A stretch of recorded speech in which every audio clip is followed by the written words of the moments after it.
Stephanie just joined. Stephanie. And then Cynthia, just kind of a technical, when we end the meeting, you'll want to make sure to stop the recording before we close the whole meeting out. But I should be able to close the meeting out for everyone. Okie doke. I see the little recorder functions there at the Yeah. bottom. So You are good. Is that Linda too who called in maybe? Or Jim? Or Jim's there. Linda? This is Linda. Hi, Linda. Hi, And Linda. Jimmery. I see Jim Hi, there. Jim. Hi. And Chris Perret is going to be a little late. Okay. Just catching up with everybody. And I see, hi, Billy. Hey, Cynthia. We have a Roger here tonight. Is Roger going to log in, Steve? Roger said he was going to call in. I told him that, you know, he wasn't under any obligation to stay if he gets feeling tired or not up to it. He could leave, but he was gonna give it a go. So hopefully we see him shortly. Awesome. Thanks for the heads up, Steve. And Tara Williams. I haven't heard anything from him today, so I'm assuming that he's still on for this evening. Okie doke. Well, I know he misses us and misses all things zoning, so we'll probably see him. Yes, that is true.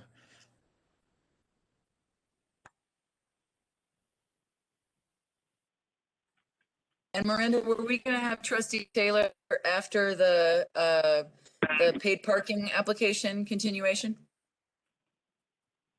Yes, that is correct. Gotcha. Gotta do. Welcome, everyone, and welcome to members of the public attending tonight.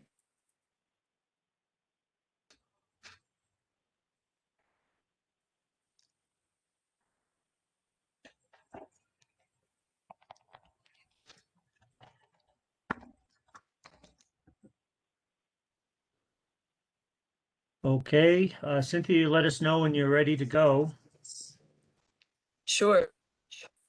I am.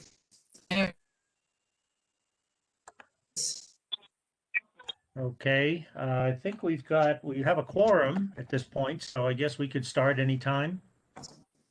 Okay. Planning Commission meeting is called to order on February 24th, 2021 at 7:04 p.m. Thank you. Could you take the roll, please? Yes, Chair Williams, Here. Commissioner Blakemore. Here. Commissioner Gibson, Here. Commissioner Glasser, Here. Commissioner Herring. Here. Vice Chair Reese. Present. And to circle back, do we have a Commissioner Cornell yet? Not yet. Or Commissioner Perret? Not yet. Not yet. Okay. Alrighty. Over to you, Chair. Okay, thank you. Thank you very much. Okay, so first order of business is the approval of the minutes. Hopefully everyone has had a chance to digest them. They're long and detailed, but very good job putting those together as usual. Does anyone have any comments on those minutes or any corrections or?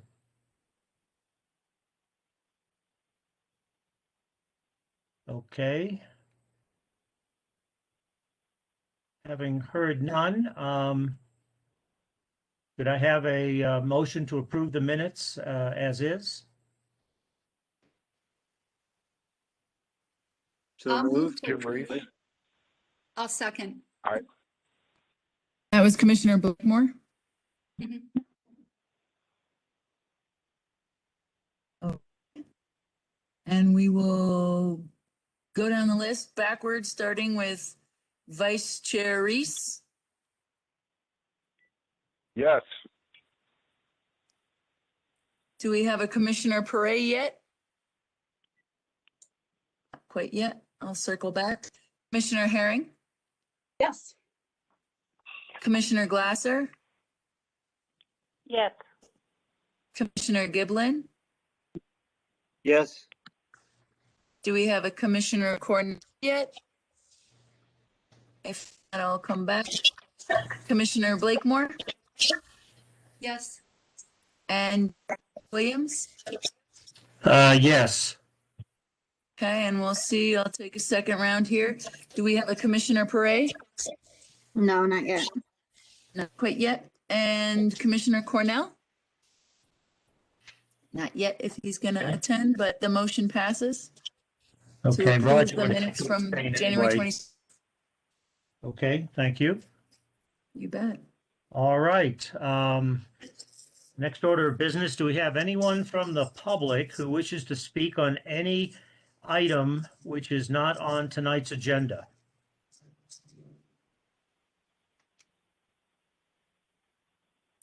Okay, I think we gave everyone enough time to unmute, or if they forgot to unmute. So we'll move on then. Public comment then is closed for anything that's not on the agenda. And we'll move into our action items and I'm sorry? I Hello? think that was just feedback. Okay. All right, our first action item is the continuation of the public hearing of the special review use for paid parking in the Central Business District. And as I understand it, Miranda, you will introduce this topic. Yes, I will. And then followed by comments by Ron Mitchell. Okay, Correct. Yep. take it away, Miranda. Okay, so the first 4 pages of this AIM was what was previously provided to you, so I don't want to belabor those points. So let me just kind of skip. This application was obviously before you at the January 27th meeting, at which time the Planning Commission had asked that the applicant come back and specifically had a handful of points to which you were seeking more information, or there was a denial, and we were looking for the applicant to accept or acknowledge that the Planning Commission had made a kind of a statement or had voiced their opinion on those matters. So before you are those items. We had the drainage issue, and the request was to work with town staff to address the silt and runoff. The Planning Commission had determined that the applicant does need to meet section 16202, where 2 designated spaces needed to be added for residential properties that were dedicated to those properties. There needed to be bike racks added that was 10% street parking. The Planning Commission asked for more information related to the triple decker parking, how the parking logistics would work, how feasible back-end parking was going to be, specifically on the northern side of the site plan. We're looking for more information on if this application meets the comprehensive plan, specifically focusing on the 2010 parking study. You were looking for more information on the trash compactor, and then just an acknowledgement that there would be no SRU amendment made by the administrative staff, and the preference was to return back to the Planning Commission if changes were needed. And then the SRU also be amended to note that there would be no changes to the permeability, as well as making sure there was an annual review by the Planning Commission. So let me skip ahead here. In your packet, town staff met with the applicant on February 11th, the applicant and his team. And I'm just going to quickly go over these, and we'll revisit them before we engage in the Planning Commission discussion. But for the drainage, the applicant had discussed doing a swale, and he and Peter Slip can provide more information, but that would address the drainage and sediment issues, and town staff did accept that plan, and they worked, Peter Slip and Ron worked with Chris Pelletier to come up with what is in your packet. There's a site plan exhibit that shows the swale, and that has been approved by town staff. One thing that the Planning Commission actually did discuss last time as well was the commercial parking fund. Originally, we had, the applicant had asked if he could pay into the commercial parking fund for access to 7 spaces. The Planning Commission denied that request. So then there was a focus on if the applicant used those same spaces, have them as free spaces, but time limit them, and in essence, enter into an agreement with town to do so. We confirmed with the town attorney that that was possible, and town staff are in support of the applicant doing that and having free spots that are then time limited. Now, I do want to note that if this application does move forward, while that is something the applicant is open to, he does still plan to ask the Board of Trustees to reconsider allowing him to pay into the commercial parking fund so he can charge for those spaces. One thing that came up also last week was the CDOT right-of-way. The applicant had asked if the Planning Commission would consider requesting from CDOT to remove the parking space that is to the west of Nature Zone. And the Planning Commission did not feel that that was appropriate. Peter Swift and the applicant have warned that keeping that space is a potential liability and a safety issue. And so they are asking that the Planning Commission reconsider that, but do understand where you stand at this time. The applicant has designated residential parking spaces that are on the site plan, so he is now in compliance with section 16202. With regards to the changes by administrative staff, the applicant does acknowledge that the Planning Commission did not approve that. However, he does plan to ask the Board of Trustees if he moves forward to allow staff to change the SRU or site plan in the future. The applicant verbally acknowledged that they do have bike racks that will be by UBAN, but unfortunately they didn't make it onto the site plan. But he has confirmed that that is going to happen and that he will add additional bike racks if and where needed. Last month, we had noted that we had information about his property on 100 East First Street that cannot be considered for paid parking because it's in high density residential. Therefore, it was removed from the packet and also from the SRU agreement. The applicant in his narrative has provided additional information about triple decker parking, including some specs about a possible parking structure. It should be noted that the applicant is not sure what parking structure he plans to purchase, and he wouldn't make that decision until this has all been approved. So obviously, based on the dimensions, if he can only fit 2 in the area, he'll only put 2. The goal would be to have 3 that could maybe require that the shed be moved, but really the determination of how many would come from, once approved, what he was able to purchase and the size of those structures. The applicant also put into his narrative a little bit more information about parking logistics, and we'll talk about that shortly. Peter Swift had added into the packet one of the exhibits that demonstrates how back-end parking, the movements related to back-end parking over by the trash compactors, that should show kind of that maneuvering, but some things have been moved around to make that easier in that area. The applicant also discusses the comprehensive plan in his narrative and can speak more to that.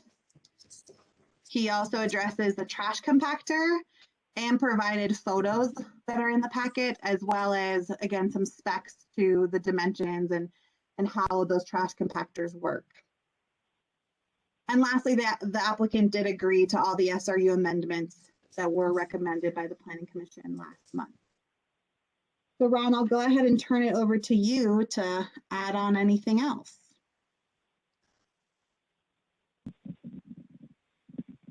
Ron, you're muted if you're there.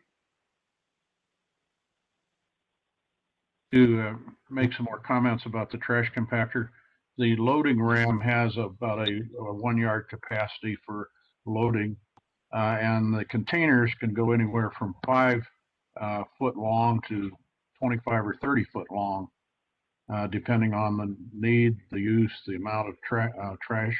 So that's a variable that I didn't really explain clearly, and I wanted to do it now.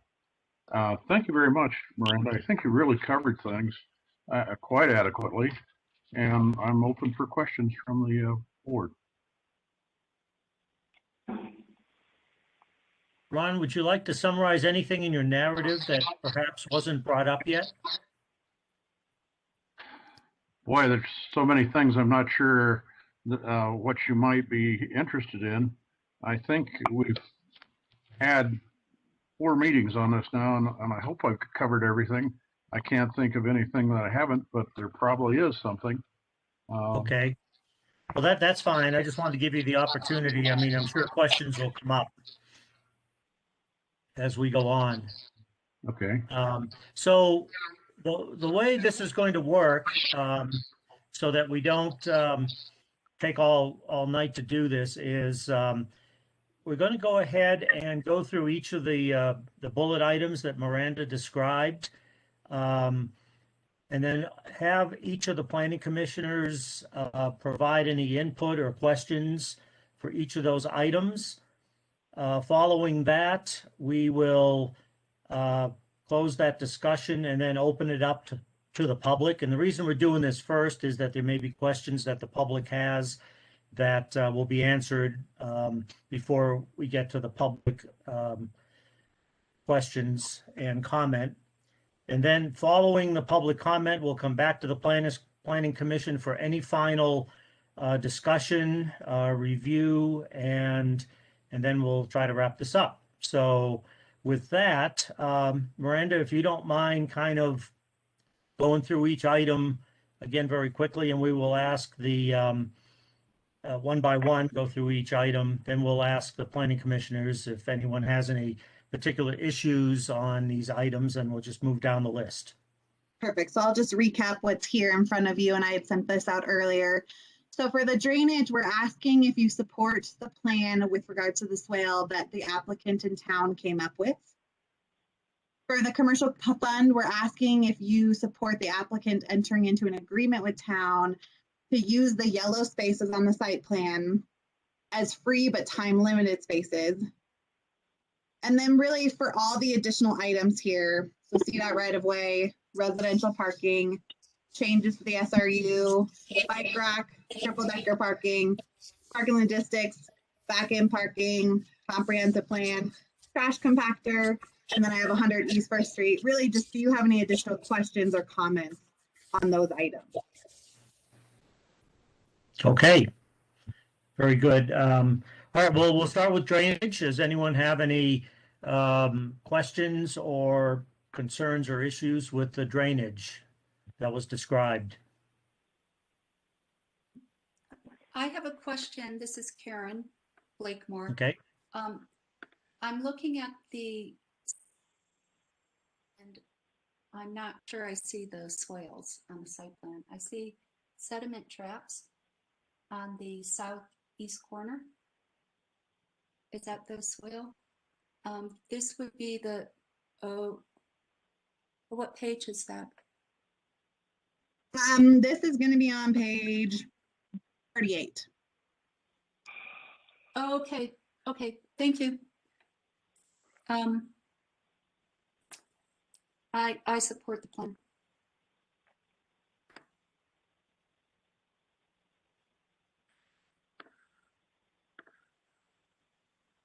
Is that it, Karen? Mhm. Okay, anyone else have any questions on the drainage? Everyone has got their questions answered? I just kind of want to hear if he's on, I think what Chris Pelletier's thoughts are. I mean, sounds like he's okay with it. I'm curious if that's appropriate. Okay, it certainly is. Go ahead, Chris, if you're there. Yeah, this is Chris. Hey, Chris, I just kind of want to hear your this is Billy. How are you? Your perspective on the swales as drainage. Yeah. Hi, Billy. Yeah, I worked with the applicant and Mr. Swift on a compromise to provide adequate drainage facilities for his project, and I'm fine with it. I think that's a decent approach to mitigating runoff into the right of way. So I'm okay with that. Okay, that was really my main question. And thanks for the answers, Chris. Okay. Yep. Okay, thank you. And this, of course, is with the understanding that the lot won't be paved or any changes to the existing situation. Is that correct?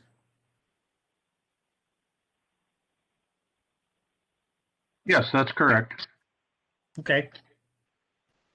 All right. Having heard no other questions on the drainage, we'll move on to the Well, commercial I have parking. one question. Oh, This I'm is sorry. Linda. Go ahead. On the drainage and the cleaning up of the residue from that, is this for the $10,000 agreement with the town? Is this where this came to play? No.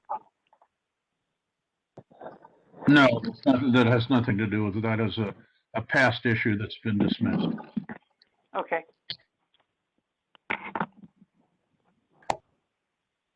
Okay, thank you. Okay, we'll move on. If anyone comes up with some additional questions, we can wrap it up at the end as we move on here. Commercial parking fund.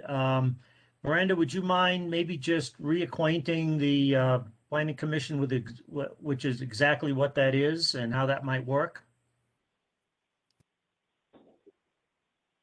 I'm trying. I'm sorry? Roger, are you there? Yes, I am. Okay. Roger is here, and Steve Hey, was got Roger. a question for me. Hi, gang. Welcome. Were you asking me, Steve, to explain the commercial parking fund? Yeah, I think so. I think there might have been a little bit of confusion last week about, or last month, how the commercial parking fund would work. So just a brief summary of how that works. We have determined that the applicant is really not eligible to pay into the commercial parking fund. So what was before you last month was a request to pay $2,500 per space so that he could use them for paid parking. The applicant, in an effort not to lose spots, has asked that town allow him to use the 5 yellow spaces, but instead of charging for them, they would be free, but time limited. The applicant would be responsible for enforcing that time limitation, which he does outline in his narrative how that would work. So in essence, it's what it happens is it keeps him from removing 5 spaces. If we don't enter into such an agreement, Ron, correct me if I'm wrong, the plan would be to remove all those spots, which just limits the number of available spaces. Is that correct, Ron? Yeah, if they're free, it's fine with me.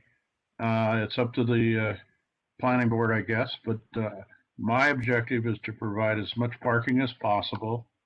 Staff has approved this idea. I think your attorneys approved it. So if you have any further questions, well, I'm ready for them.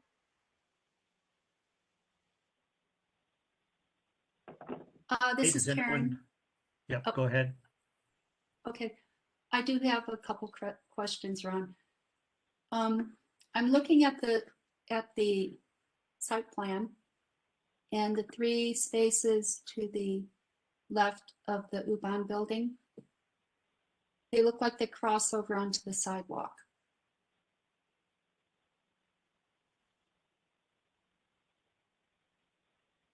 If I use the city space, which amounts to about 5 feet, maybe 6 feet, that sidewalk will remain, and I would very much like it to remain.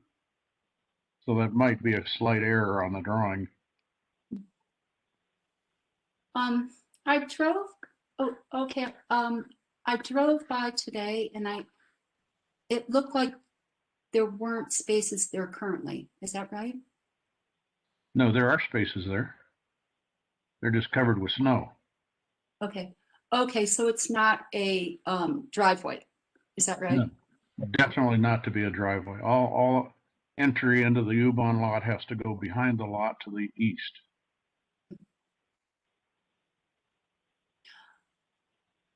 So they're current spaces, they're not new spaces, is what No, you're the saying. current spaces, yes. Okay. So I'm wondering if there's any regulations about how close parking spaces can be to sidewalks for safety. Chris might be able Well, to it's not a answer good that. idea to have bumpers hanging over lots or over sidewalks. Mhm. And the way you cure that is put a parking block 2.5 to 3 feet away from it to make sure that either a front bumper or a rear bumper doesn't go over the sidewalk. That's Okay. the same problem you have in front of town hall right now, as the cars park and the bumpers hang over the sidewalk, and the parking project going on there seeks to eliminate that. Okay, and the couple yellow places to the east of the animal hospital, those are existing as well? Those are short-term spaces, and the term that I would like to have would be in half an hour or less. Yeah, are those currently used for parking? No, they're not.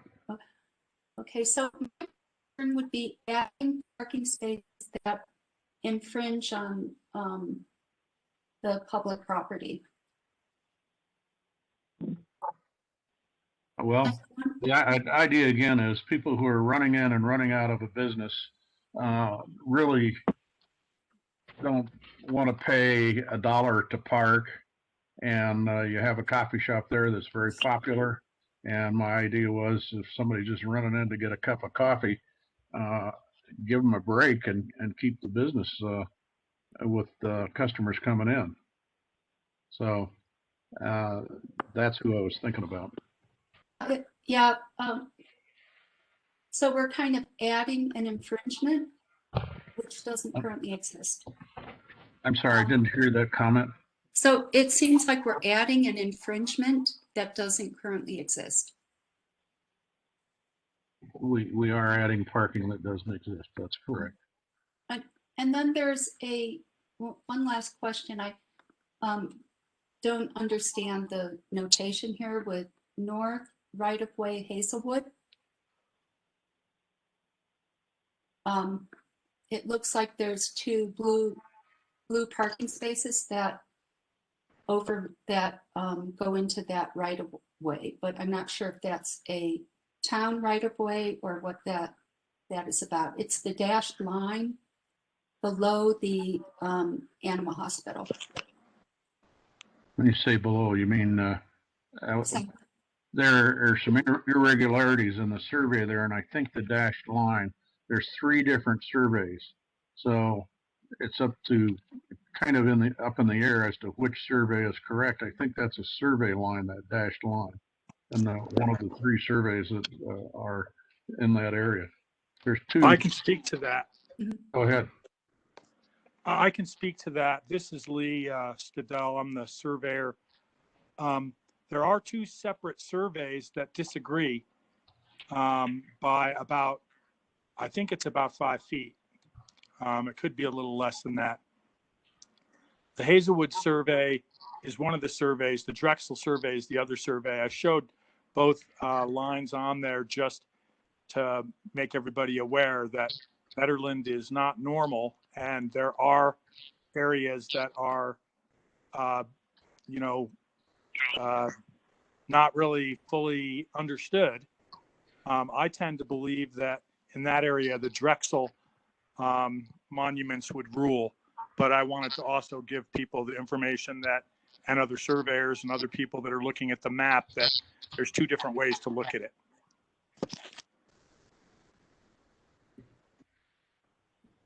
Okay, thanks for that. That's all I have to say about the commercial parking fund. Okay, thank you, Karen. Anyone else? Any questions, comments?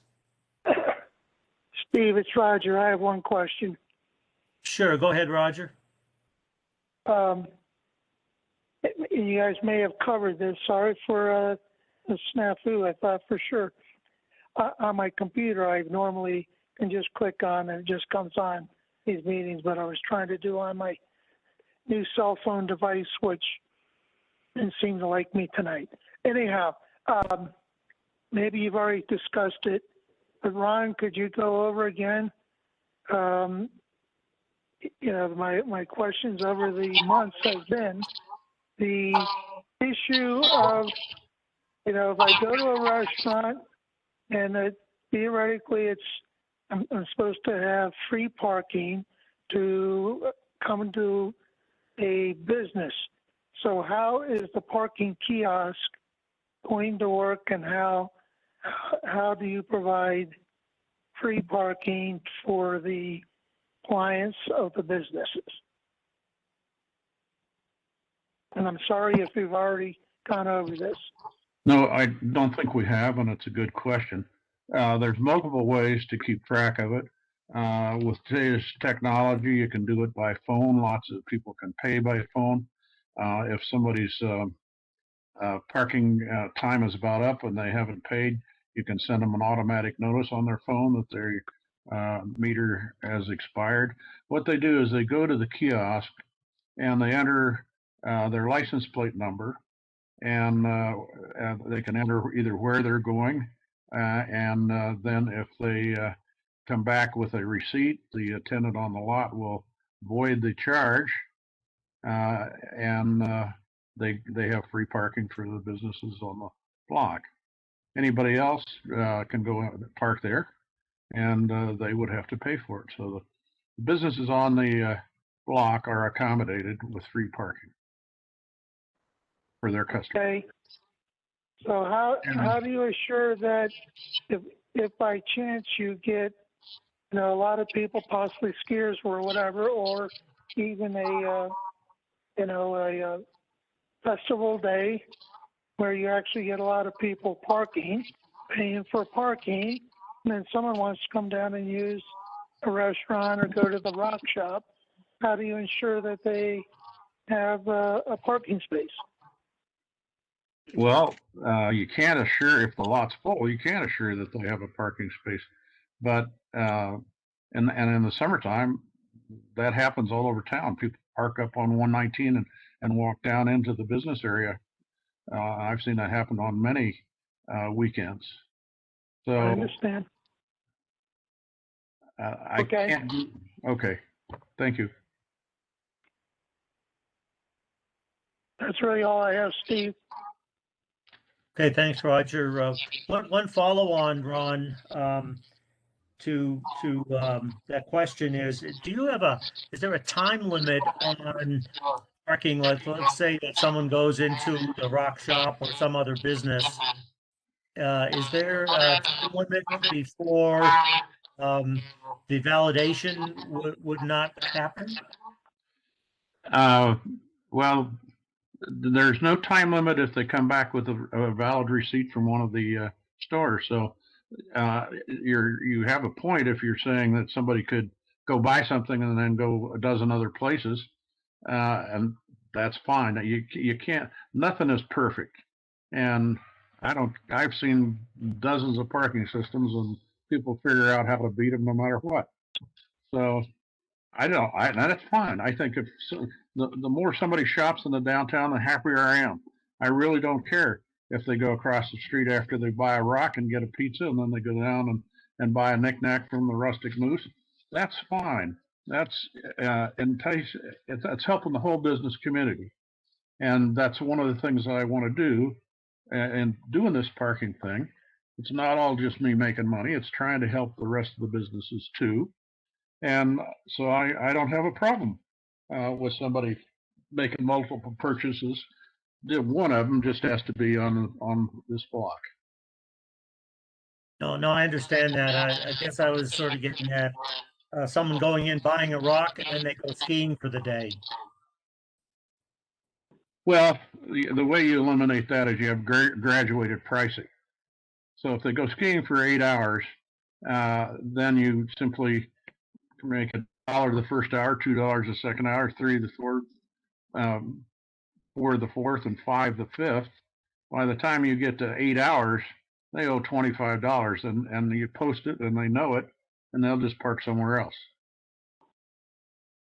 No, I understand that, but I'm wondering if they attempt to go to a business to get validation, which is like a 5-minute trip, and then they go skiing for the rest of the day. That's all I was getting at.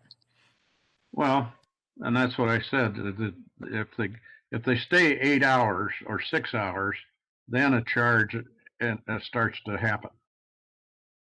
Okay, that's why I was asking about a time limit. Okay, thank you. Yeah, you could put it. Time limits can vary. You can say 2 hours or 3 hours.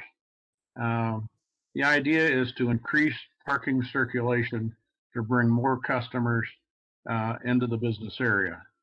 I can't tell you how many times I've seen cars drive down First Street, no parking, and they just go on to Boulder. So we have to capture those customers one way or another, and the pricing structure is one of the ways to do it. Very good, thank you. Does anyone else have any questions with regard to the commercial parking fund?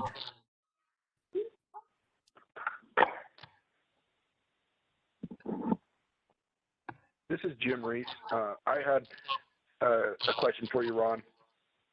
So I remember seeing previously that we had some employee parking for the employees on the businesses on First Street had been designated in the previous plan that we approved over by the animal hospital, and I'm not seeing that anymore. And I also wonder if by having those as all paid parking there, if that impacts the required parking for the animal hospital that they have to provide to their customers, or if it's going to be the kiosk, where here's your validation. But those were my two questions: was what happened to the employee parking, and what about the actual businesses, the animal hospital over there, actual required parking that they have to have? Okay, with the animal hospital, they have actually more parking than they're required, quite a bit more. And so that's not a problem there. The spaces have been delineated by initials. I think RS is for the rock shop. And the requirement is by per square foot basis. I think it's one space for every 300 square feet. And then there's a second requirement where for the number of employees, I think that's one parking space for every 2 employees.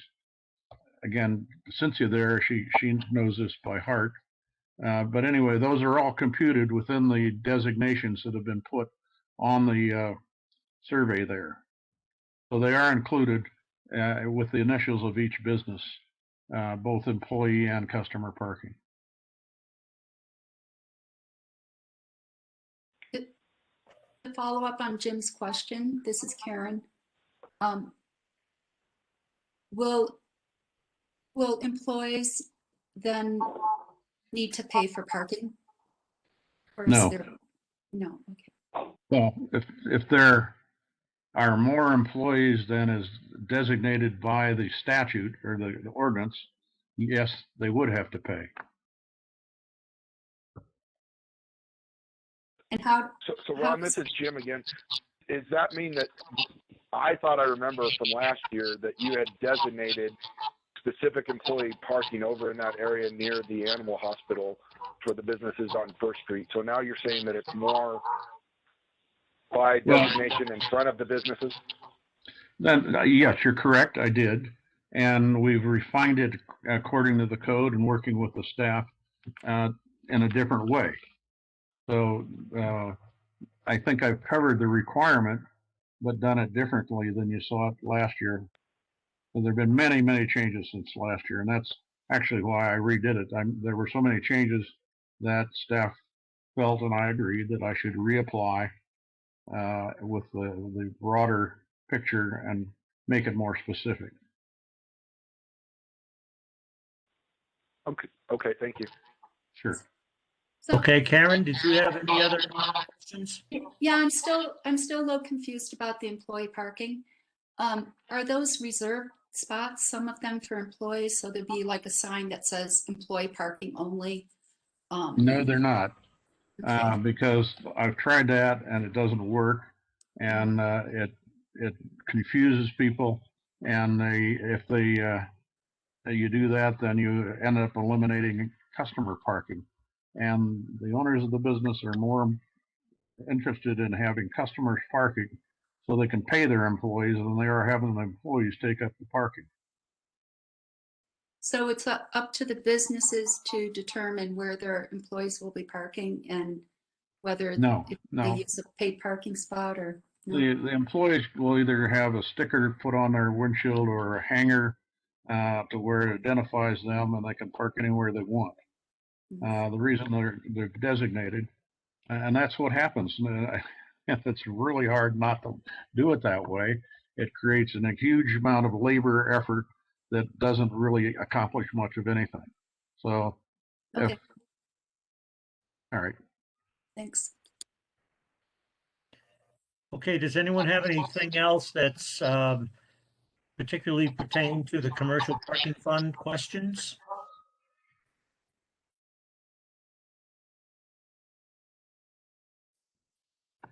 Okay, if not, we'll move on to the CDOT right of way. I believe last time Ron and Peter had asked to go by, take a look at that particular parking place and come back with any questions. Anyone have any issues or questions about that? Can you hear me, Steve? This is Billy. Yes, Billy, go ahead. Okay, I was trying to, something screwed up earlier. I was trying to chime in on the commercial parking fund. Just two things. One is a follow-up. So just real quick, if someone goes into the rock shop and or whatever the Pioneer Inn and buys something and has a receipt, is that what they use to validate their ticket, or is it some other mechanism that validates their ticket? Just curious on that.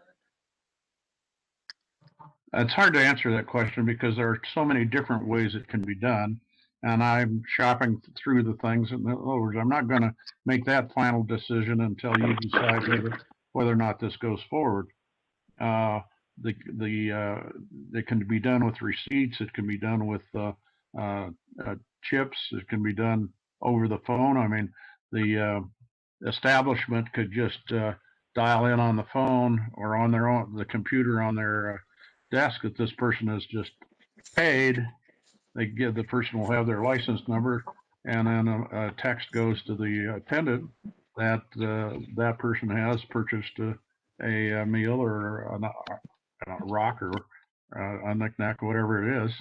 So the technology just keeps getting better and better, and I haven't made the decision, but I can tell you it can be done very quickly and very easily. Just as you know, we text each other nowadays pictures and things like that.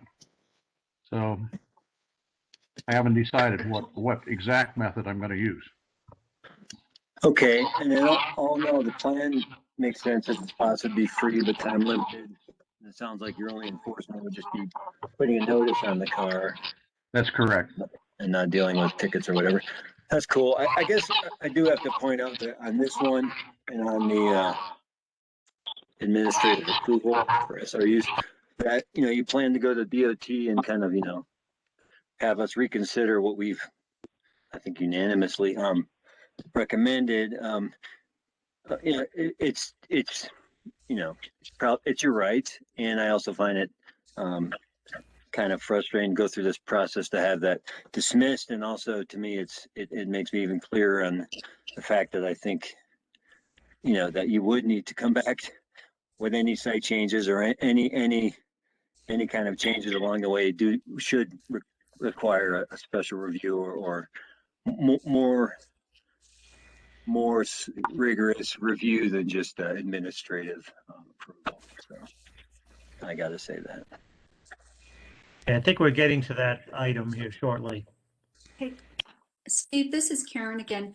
I don't feel like we answered the second bullet. I think we need to say yes or no on the second bullet. I don't think we're answering them yet. Yeah, we're not answering them yet. I think we're Okay. going to go around after we hear from the public. Okay. And then we'll each go around and have some final comments. What I wanted to do now essentially was just let specific questions or comments on each of these items, just to get clarity from Ron, as we move on. So we just don't get all of these at once, if you know what I'm saying. It gets very confusing. Okay. So, but if you have anything else, particularly on like the commercial parking fund, feel free to ask as we move on. Okay. All right. So the CDOT right of way. Anything else on that one? I know there was quite a bit of concern about that at the last meeting.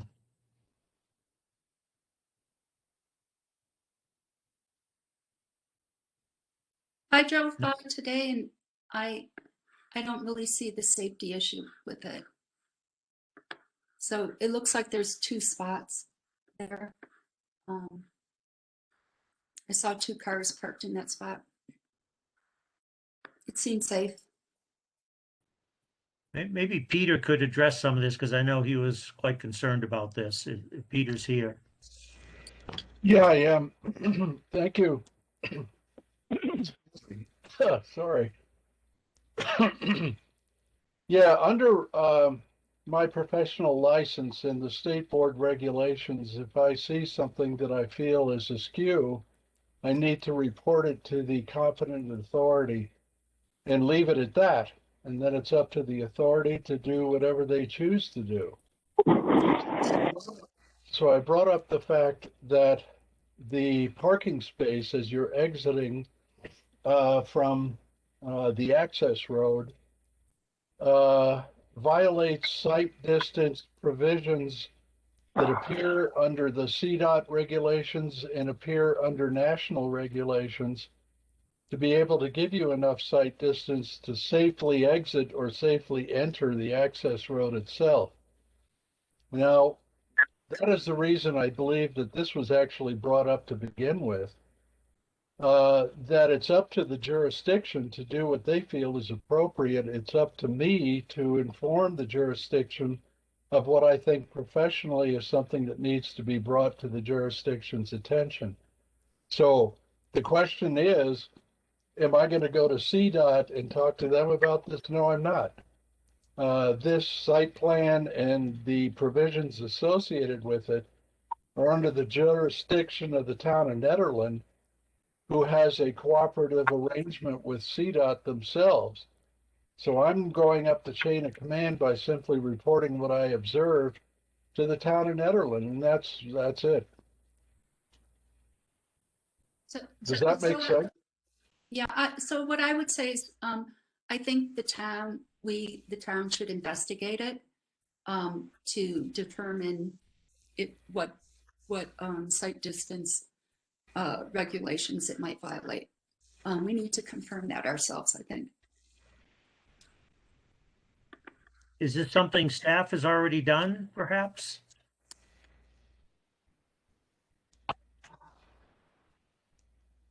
Not that I'm aware of. The last time we talked about this, and Chris Pelletier felt free to weigh in, I understood that this was really something that should be taken to CDOT since it's their property. But if that's something that we're getting direction from staff to weigh in on, Chris, is that something that you could look at that spot and make an analysis? Sure. It's really a can of worms. I could probably point to 5 different places in town that don't have very good sight distances. I feel like we're cherry picking this one in particular, but yeah, I'm looking for direction if the town would like me to measure sight distance and pursue going to CDOT to remove parking spaces, particularly this parking space, but all over town. If that's what the town wants me to do, then that's what I'll do.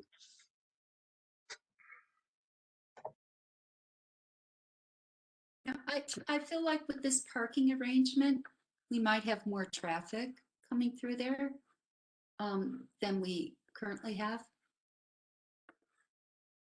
So I think it would be worthwhile to. All 3 restaurants there are using it for takeout traffic And the traffic going out of there, and I wanted to make one thing clear, is one way to the west. I don't want any entering traffic off of 119, any right turns in or any left turns in. And the idea is to get all the traffic off of 119 down 2nd Street into the restaurant takeout lane is what that is. So there are quite a few cars, far more now than when it was just a parking lot for the Pioneer Inn. There's a lot of exit traffic going out of there. I'd say 10 times more than there was when it was just a parking lot and it wasn't a takeout lane. And this is Cynthia, before Ron had made that into parking that would head west there, that was parking spaces for predominantly the Pioneer Inn for backing out onto the highway. So there would be employees who parked behind there, you know, it could be up to 4 to 6 cars, and then they would be backing out on the highway to get out of that lot. So he had made some changes over to the Ubon Thai lot to open that space up in order to sort of change the orientation, and had come up with the idea of the access lane coming out toward the highway. So, you know, I would say at the least, it is has been improved by having people head out toward the highway rather than backing out as a closing lot as it was prior to that work that he did last year. Okay, thank you. I guess one of the questions that I had was I was still confused on the legality of this issue, whether it is the town's responsibility to go to CDOT, is it the applicant's responsibility? Is it both? I don't know whether, if Jennifer's here, if she can comment on this, but it almost sounds like this is an issue between the applicant and the town to work out. But do we get any clarification on that? Legally? I am here. This is Jennifer Madsen. Hey, Jennifer. It's not something that I have specifically looked at or researched. I would say that if the town is aware that there is potentially a liability safety risk, that it is something that we should explore. And so I would agree with the recommendation in terms of reviewing this particular parking spot and seeing if there's a concern with it not meeting the standards. May I Okay. chime in for a second? I may have a expeditious way of handling it. What if the town just went to CDOT with the plan we have at hand here and identify that parking space and ask for simply CDOT to make a determination as to whether there's a sight distance problem or not? That would save a lot of time and a lot of staff time, I think.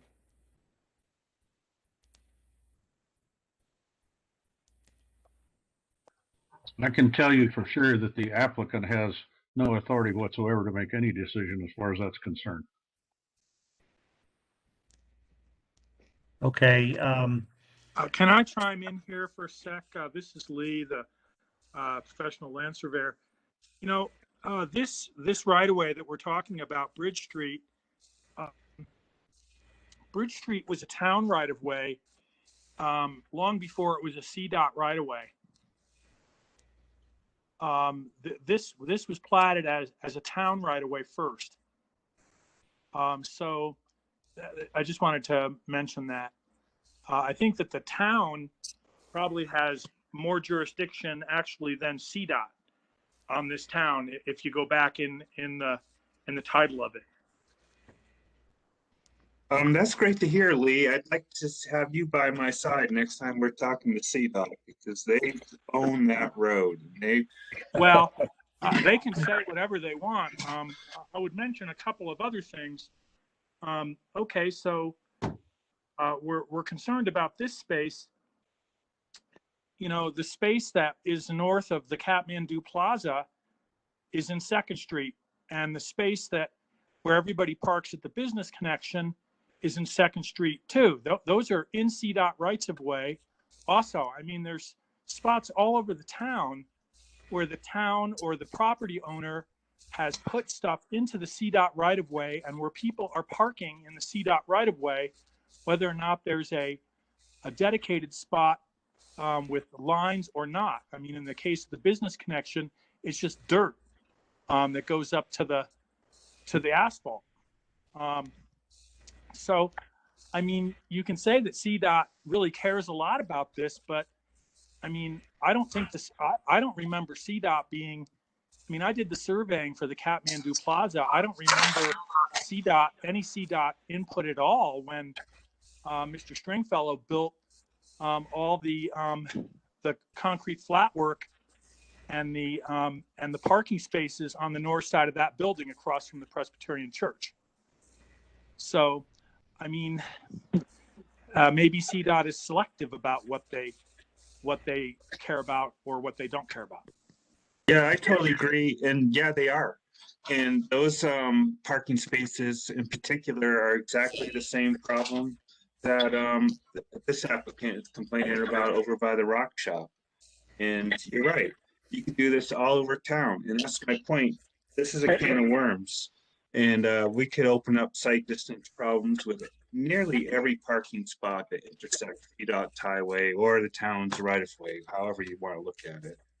Right. And so I guess my point is that, you know, instead of dealing with CDOT on some of this stuff, especially where it's a platted right of way in the town of Nederland, which was platted in 1874 or 76, long before CDOT ever existed, I think that we should really be, you know, thinking about safety and that if the town staff and or members of the Planning Commission or the BOT think that it's a safety issue, then we should do something about it. And if CDOT throws a fit, you know, then we'll have a way to talk to them. But we can basically just say to them, look, it's a safety issue. As a town, we want to be safe. That's our number one concern. We don't want people backing out into state highways.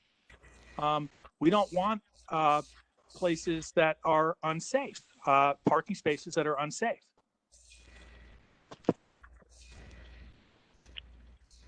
Okay, I'm not real sure how to proceed with this one other than perhaps maybe the town staff should come up with a recommendation here. I don't know if this is really a planning commission issue or not at this point, because I'm not real sure of the legality here.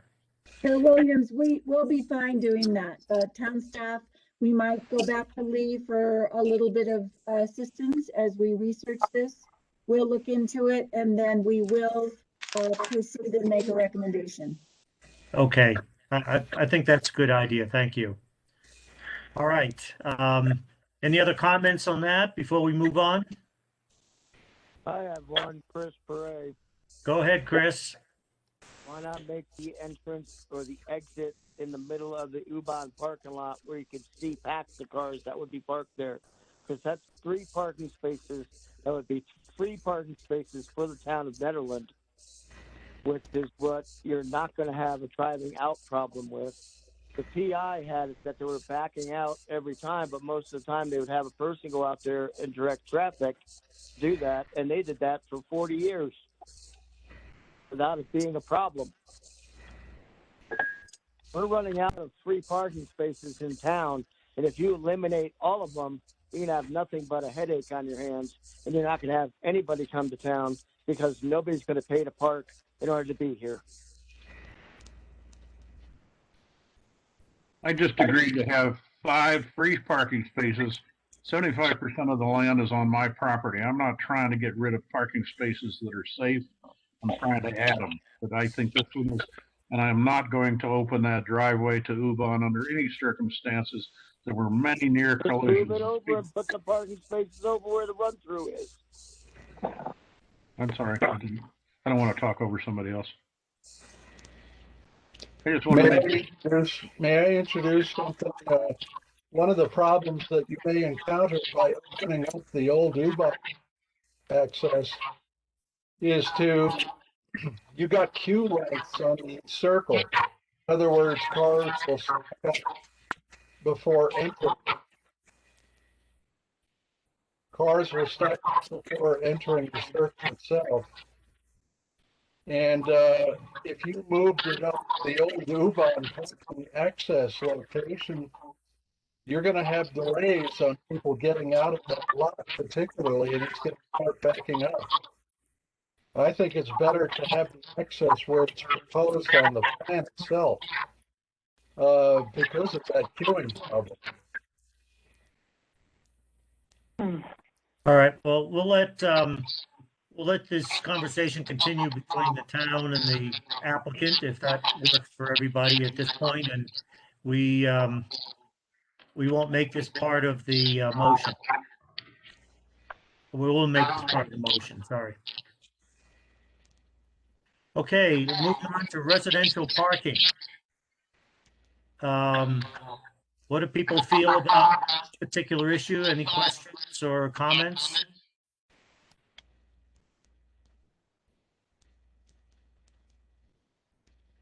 I think from the meeting, it was determined that there would be 2 designated parking places per residential property. Ron, could you just say a little bit more about how that might work as far as the residents are concerned? Would they have like a sticker or a hanger or something like that? How would that work? Well, the residential parking has been placed by the residential buildings, 2 per building. And yes, they'd have a hanger just like the employees, probably the same serial number series. And in the event somebody parked in their place, it would certainly be illegal. They're welcome to park somewhere else on the site. And then's when we start to get tough and tow cars away. So I wouldn't want to do that. Most of the time they don't want to do it. And most of the time people see and recognize that those spaces, and particularly if they're signed, they don't park there. I mentioned my signs in front of the dumpsters. They're hopefully a little bit witty, and they work. People observe them, and on Mondays and Fridays they park in front of the dumpster. So I don't see this as a real big issue. It hasn't been an issue for the 30 years people have been parking there. So I don't see it as an unsolvable problem. Thank you. Do you foresee having some signage to this degree in the residential area? Sure, we could do that. Not a problem. Any other comments from the commission on residential parking?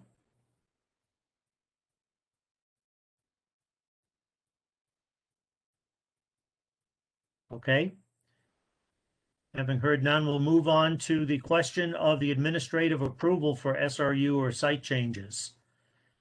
And I believe the question before us is this something that gets administered by the town, or does it come back to the planning commission? Is that correct, Miranda? Yeah, so the planning commission had already decided that you wanted it to come back before you. So really the only thing for you all to be aware is that if moved forward, the applicant does plan to ask the Board of Trustees to allow the administrative staff to make those approvals. Okay. Any comments? Case in point, just to clarify, I haven't bought the equipment yet. I can't afford to take that kind of risk. And when it's approved, there may be different models. So these parking lifts might be a foot or two either direction. We might move the shed. That's, I don't think, a material violation of the theme of what you're trying to do, but it will sure take a lot of our time to go through an exercise where I had wanted to move the shed 4 feet so I can get 3 lifts, and take a lot of time too, besides all the effort.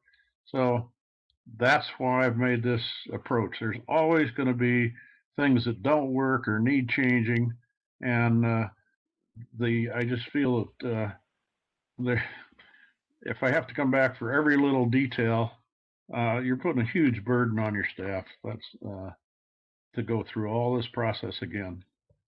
Thank you. This is Karen, and Miranda, I think we should make clear on the documentation that we provide to the BOT our reasoning behind the decisions, so that they'll understand why the Planning Commission is making certain recommendations.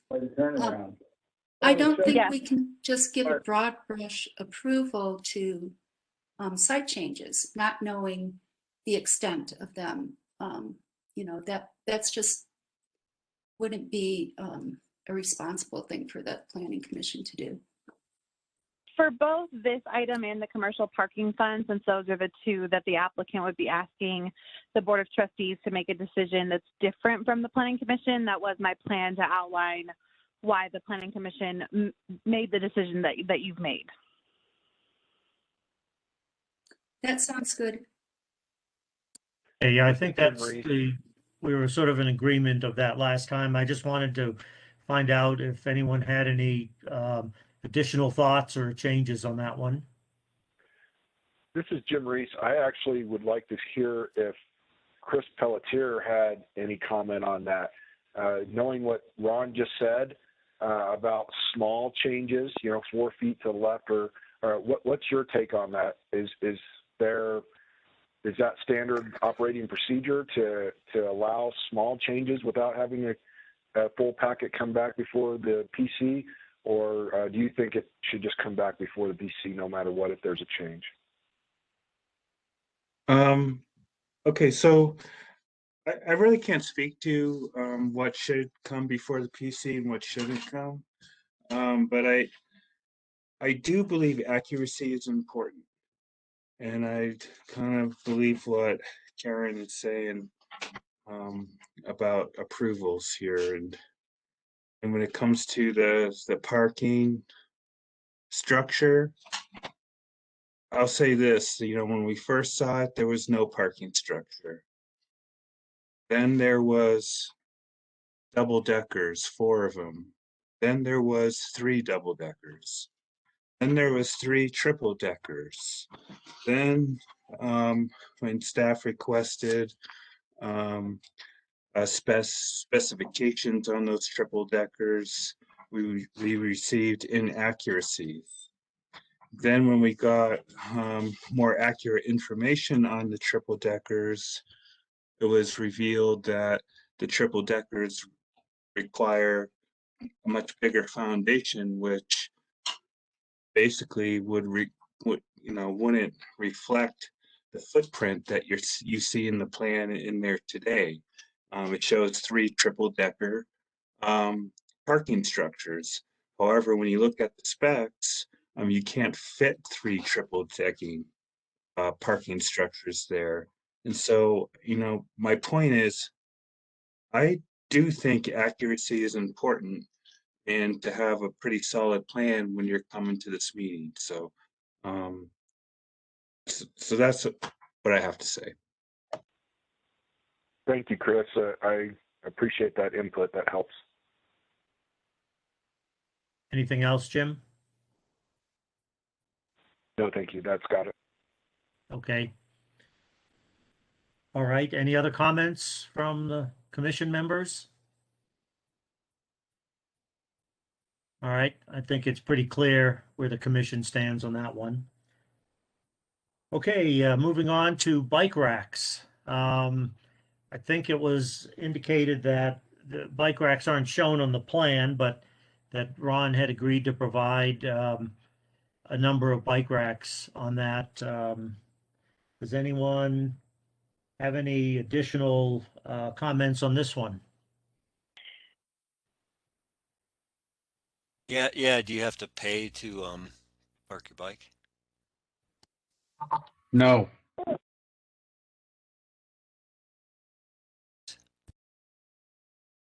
So Ron, you're going to put these bike racks in what would be a parking place, or how do you plan to do this? No, there's a lot of nicks and crannies around that are not used. I could put one to the east of the mine shaft. There's probably one I could put in an area beside the Wings of Lace, although I don't think anybody rides a bike to Wings of Lace. I could put one beside the school bus shed, the old warming house for kids when the school bus used to park. I could put one down there. Put one to the north of Ubon in that little area between the sidewalk and their deck on the north side. There's maybe could put a couple of parking spaces on the street if necessary. There's benches there right now, but it depends on the need. And I talked with Chris Peltier about it, and we don't find a lot of, even though that's in the code and requirement, we don't find a lot of people using bike racks. You can see a bike rack sometimes and they'll chain their bike to the light post. So those are the locations where I put them. Hey, that sounds good.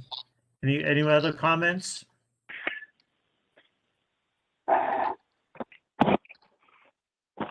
Okay. The next one, the 100 East First Street, I guess that has been removed from the and the SRU. So I'm assuming that this is no longer an issue. Correct. And the SRU agreement was reviewed by the applicant and his attorney, and we had made some minor changes, but they expressed no concerns. And one of those amendments was to remove 100 East First Street. Okay. All right. Sounds good. Any other comments on that? Okay, moving on to the triple-decker parking. Ron had provided a lot of information in the packet about these. I just I'll throw it out for others to comment first. Anyone want to say anything about the proposal for the triple-decker parking? This is Billy. I think it makes sense that, there's still a lot of things that have to be figured out before the final design was in. It's interesting hearing Chris talk about when he looks at the specs that they would really be much bigger footprints with foundation.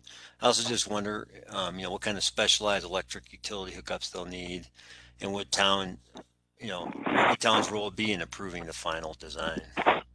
Like, how would that happen? Construction.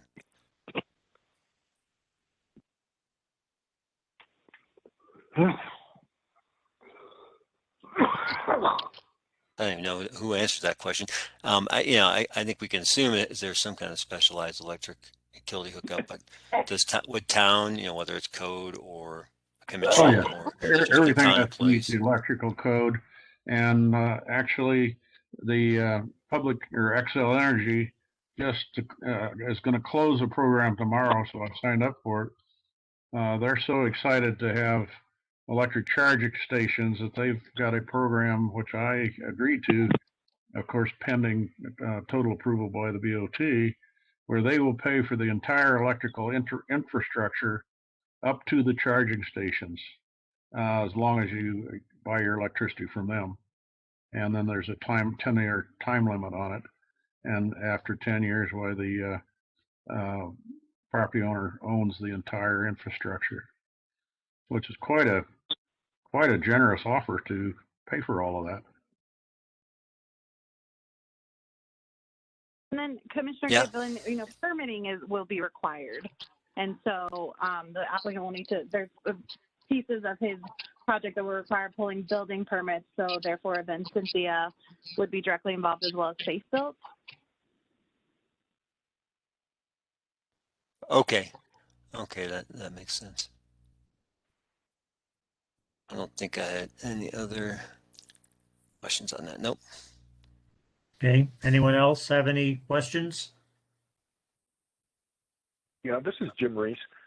I was just curious if this is this is probably my biggest sticking point with this approving this plan is the unknowns that come along with this triple decker parking and the machines. Ron, you already said that you haven't settled on an exact unit that you might use. Would you be willing to withdraw that piece of it and bring that back as a separate action for just the triple decker parking units? Because that's my biggest issue, all the unknowns that you have here for the triple decker parking as far as the overall plan. Jim, this has been going on for 2 years. I've been doing a lot of research. I continue to do the research. I think it's a conceptual plan. I do not want to withdraw it. I want to move forward. There's a lot of planning that has to be done. There's a lot of lead time. There's almost a year's worth of lead time on these machines. And that would just delay it even further. And I'd like to get it done. And Public Service, Xcel Energy, which is a successor to Public Service, isn't going to wait for that period of time. Their program closes. And I want to be able to take advantage of that. So I understand your concern, but I want to move forward. Okay, then my question would be to some staff member, whoever would want to field it, would this all then be looked at carefully when he came forward with the building permit, and then this wouldn't come back before the Planning Commission? Because it seems like that would be one of the later aspects of the entire commercial parking fund, getting those machines in place. And I just wonder, with the unknowns of what unit it's going to be, if there's adjustments that Ron has, maybe changes it back to double decker parking because of cost reasons or something like that. Will that all be looked at and handled during the building permit process? I would like, this is Miranda, I'd like maybe Attorney Madsen to weigh in on that piece. Yes, under the building permit process, they still would help to determine the feasibility of what it is that the applicant is proposing, specifically like the foundation, and once he's decided what type of parking structure he's purchasing, what will feasibly fit there, and having his plans reviewed. But Jennifer, if if the applicant Ron moves forward with 3 triple decker parking and we determine it can only be 2, is that going to be an SRU change, and would that come back before the Planning Commission? So if the plan right now is triple decker parking and then the change is to double decker, is that the question? I think there's 3 triple, right? Ron, correct me if I'm wrong. How many total parking structures do you have in there now? 3. 3 triple deckers, 9 parking spaces, might have to be reduced to 2 triple deckers and 6 parking spaces. I'm not sure. It depends. We could probably move the shed 4 feet to the north and achieve the amount of space that we need.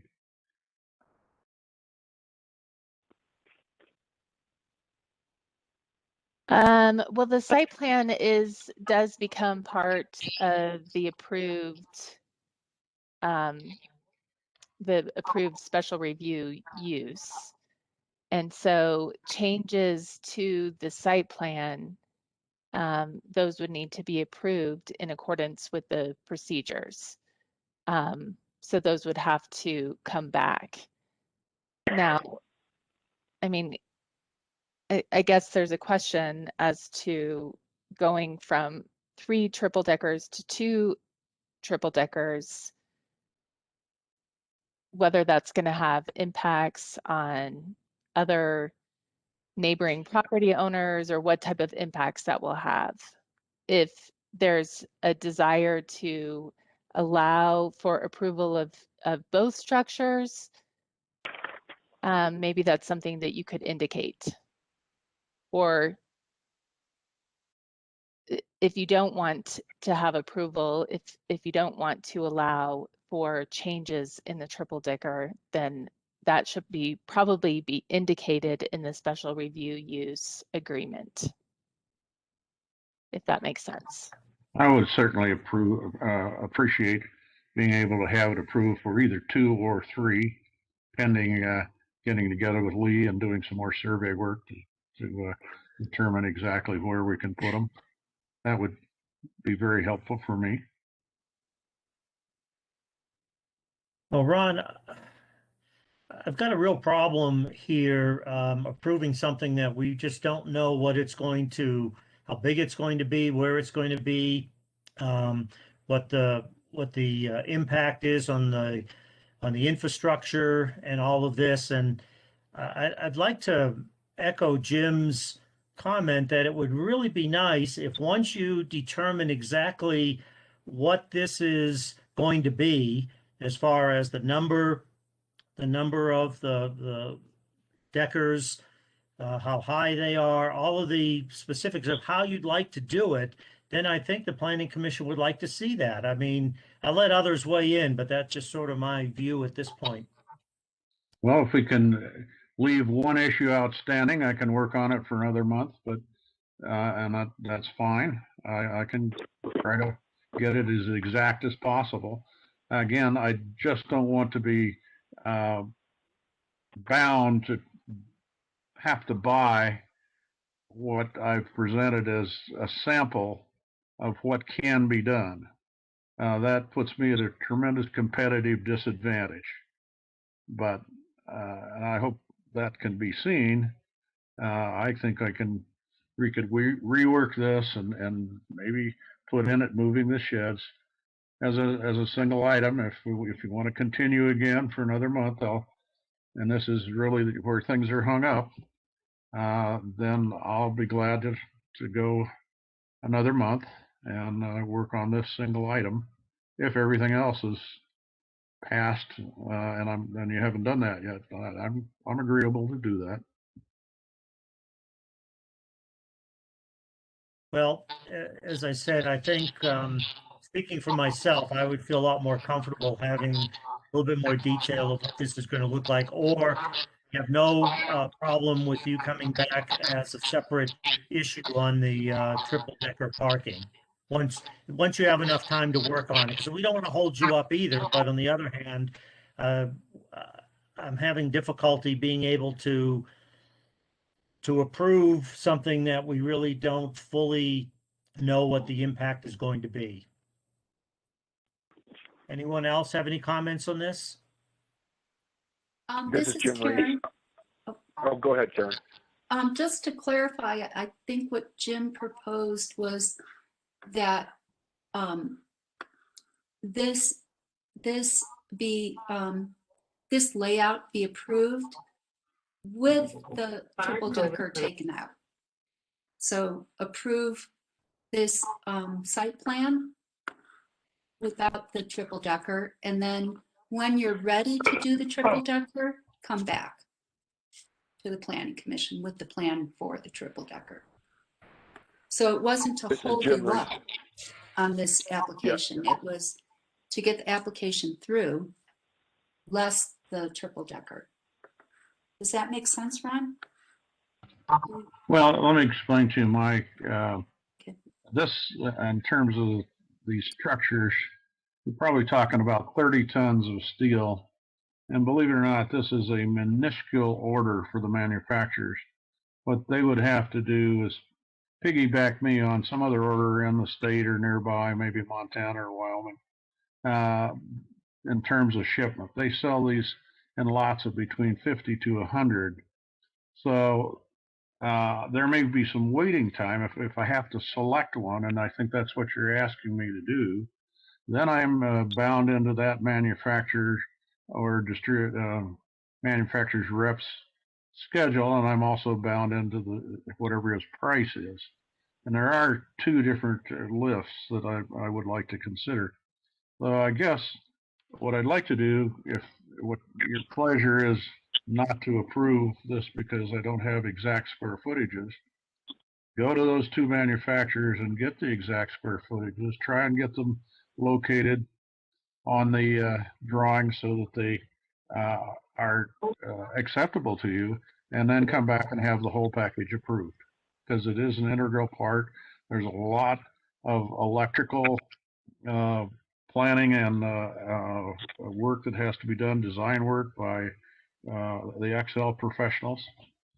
And I can't start that. I can't make commitments. I will, if you don't approve it now, I will lose the opportunity to have the infrastructure paid for, which is about $35,000. So there, I would love to take advantage of that because I think electric cars are the coming thing. I'm all for it. I think it's a great idea.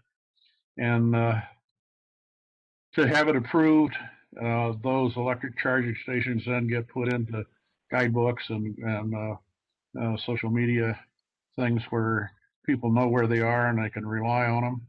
And if you don't really have enough, and that's one of the reasons Chris Peltier is right. I did start out with, and it got bigger and bigger each time.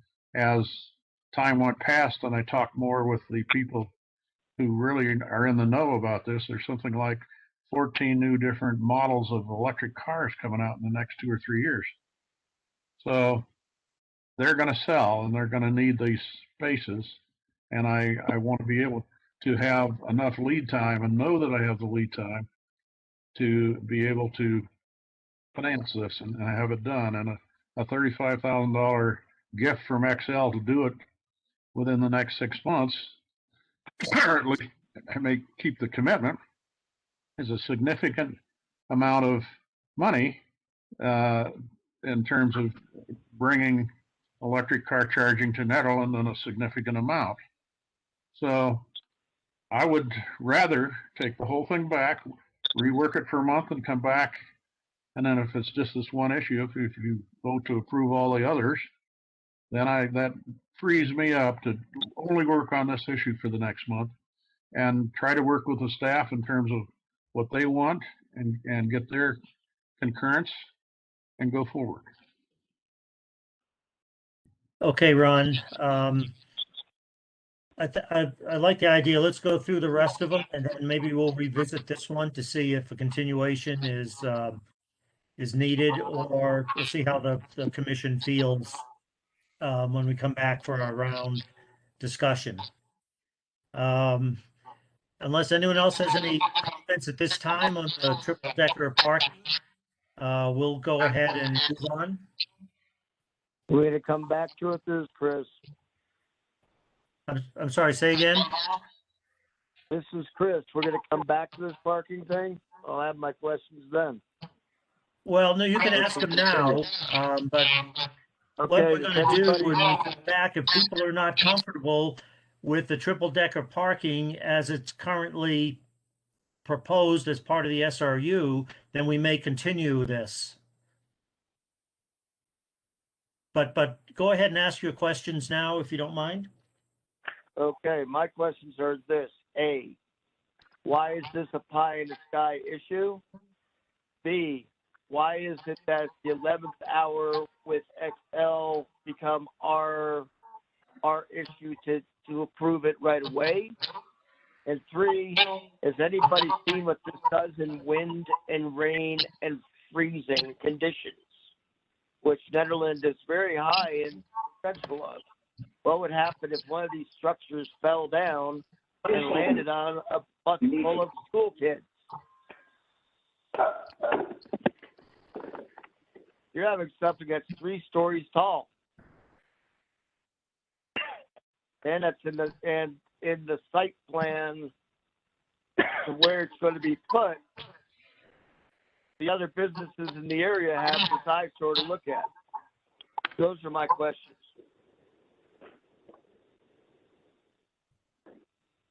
First, I guess the most important one is whether or not the thing is going to blow over. The foundation has to be engineered to the highest wind load in the county. And the manufacturers understand that, and they know that, and they have people qualified to do it. And Grayby Engineering has done a lot of work for me on Foundation Works. They're a very reputable company, and it has to pass the safe built inspections. So the trade-off, I guess, is whether or not those people who have their cars charged go to those businesses and facilitate, help those businesses to prosper. That's two of the questions. What was the third question? I'm sorry, I can't remember it. But One, the eyesore for the neighbors. I just answered that. If the neighbors want the parking and the customers, then they have to put up with what you categorize as an eyesore. I'm thinking about the residents and everybody else in town. Why can't this go underground where you don't see it? Probably will if at some point in time it would come down. If there's a redevelopment takes place on the adjacent block, this would all be gone. It'd all be underground parking. But for now, it's an opportunity to bring the electric charging to Nederland and more customers to the businesses.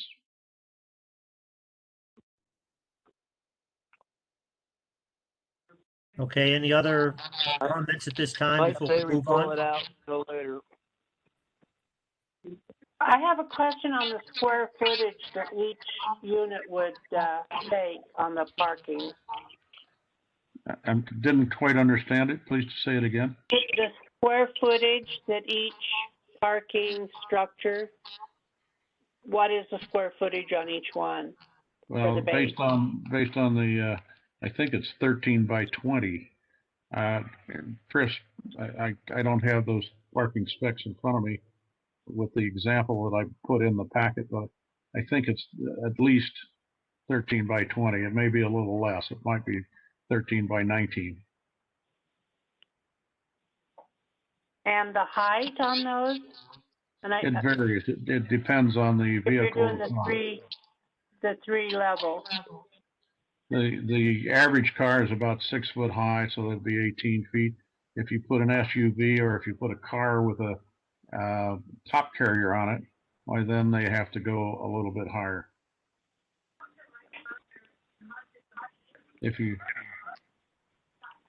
So the height of the cars on it varies depending on the height of the car, and also it depends on how the attendant puts them on the rack. I think. And the structure itself would be, if it's a 3 level, would be how tall? I think it's 24 feet. The posts, the 4 posts with the pulleys and the various apparatus needed to lift the levels, I think the posts would be at about 24 feet. I'm not sure, but I think that's close. I think this is Billy. Chris brought up a point. How do these things perform at altitude with ice and stuff like that? That's kind of where it seems like I don't know. I wonder how much field testing they've had on these. Well, the company that sold them has put them all over the world, and they're based in Denver. Their corporate headquarters in Denver, but their manufacturing facilities in Virginia, and they've got them in many ski areas. So they are very popular, and they're quite a money saver for the ski areas because they don't have to have concrete levels. They can put 2 and 3 under a hotel and have that amount of space under the hotel without having to have hundreds of tons of concrete for the levels. So they're becoming much more popular nowadays than they have been in the past. I just want to make a Cynthia, in the central business for maximum height for accessory uses in the CBD, it's 20 feet. So just a consideration there, Ron, in terms of the maximum height allowed for that district, 20 feet for accessory uses. That was my guess. We can limit it to 20 feet, of course.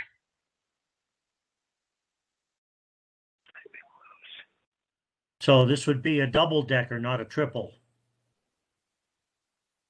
Correct? Well, that was a guess. You could do a triple at 20 feet. Well, it'd be hard pressed to do that, I think, for the whole structure, but whatever. Okay. Any other comments on this before we move on? We want to get through this list here and then open it up for the public. So moving on to the parking logistics. Does anyone have any additional comments or issues on how all this is going to work?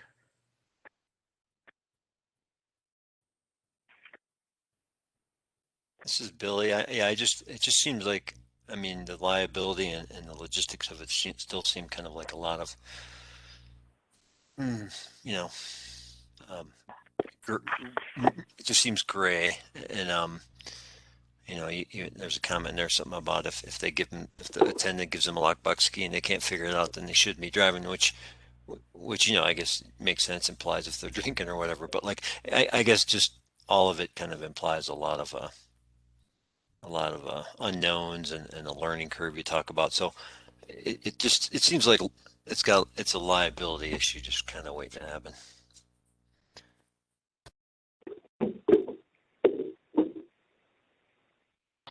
I don't really understand the question, but I buy as much liability insurance as I can get.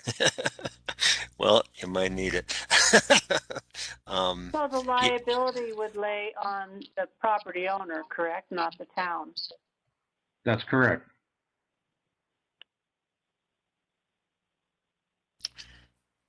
Okay. Anything else on, I know a lot of things are still undefined, Ron, on how all this is going to work, and I think that's part of the gray area that Billy was referring to. Exactly. But I don't know if does anyone have any specific questions regard to the logistics or how this will work.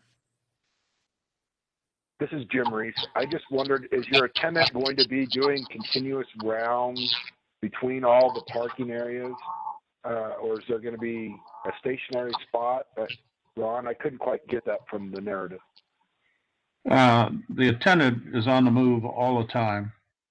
I mean, there have to be two. They got to have a break, of course, and restroom breaks and dinner breaks and so forth. So the attendant they're moving through the lots constantly. Thank you.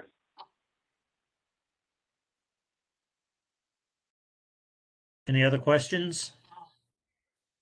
This is Chris. I concur with Billy and what Jim just said. But one addition is going to be what happens if there is an incident. Somebody hits another car, or somebody hits three cars. What happens with your attendants? What happens with the whole process? Well, I can only tell you from experience what I've watched. I've led a camping group park for free. They're very sort of careless about how they've done it, and I'm not going to do it next year. With cars parking all the time, bunch of kids going on bicycle trips, and I like kids, I like bikes, and I like that. And most of the time, the drivers were very respectful and very careful. There were no accidents with that camping group, even though I felt they were a bit careless. But one bus driver taking care of 15 kids with bicycles is a lot to ask. So I have had in 30 years that this lot has been used, I've had no liability claims.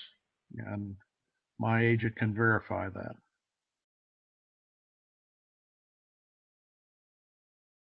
I've had a slip and fall situation, but that never came to anything. But that was a claim that I hadn't cleaned the snow out in front of the buildings on First Street.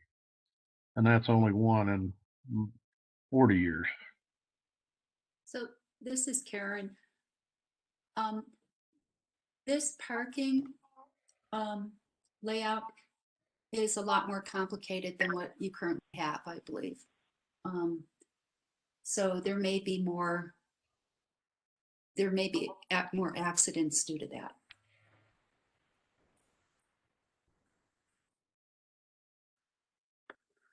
You never know what's going to happen.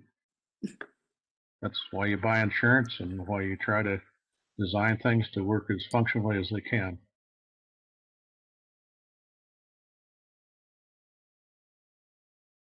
Okay, any other comments on the parking logistics?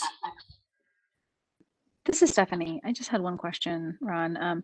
It sounds like the electric charging, just from the way you were talking, I'm having trouble separating the electric charging station from the triple decker parking. Are those two connected in some way, or are those two separate things that you're trying to pursue?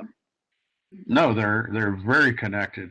Somebody pulls onto the lot, and there's a cord, electric cord goes into his charging port on his car. He may be the top car, he may be the middle car, he may be the car on the ground. And in any case, there'll be 3 chargers there, and they're designed to where they could go up to the top car and to the center car. They're integrally connected. I see. Yeah, so it sounds like you're actually gonna, the charging stations will be with the triple decker parking.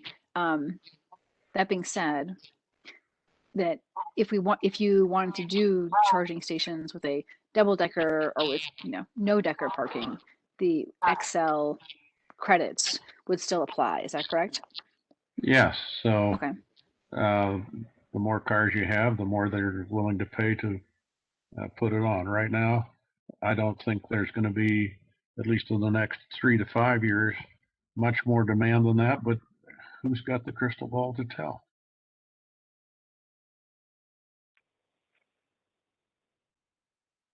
Thanks. That's it. Thank you. Okay. Anything else?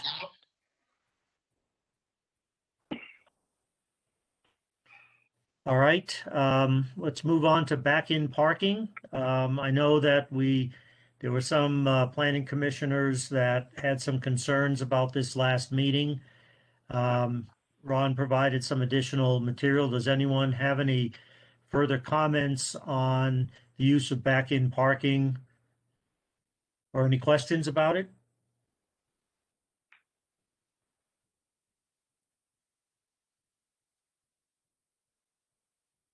Okay.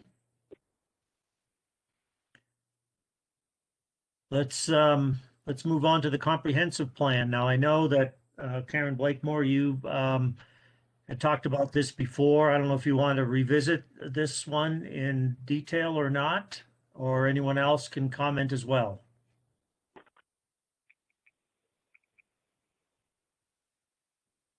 Sure, I can revisit it. I'm looking for my notes.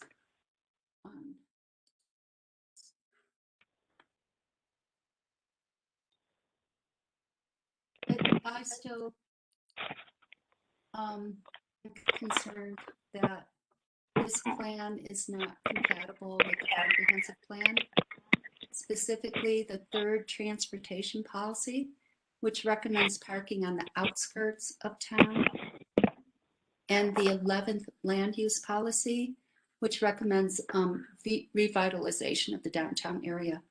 I don't believe that the application is compatible with either of these recommendations. Okay, thank you. Anyone else comment on how this application applies to the comprehensive plan? I think that's set on the outskirts of the CBD and not the outskirts of town.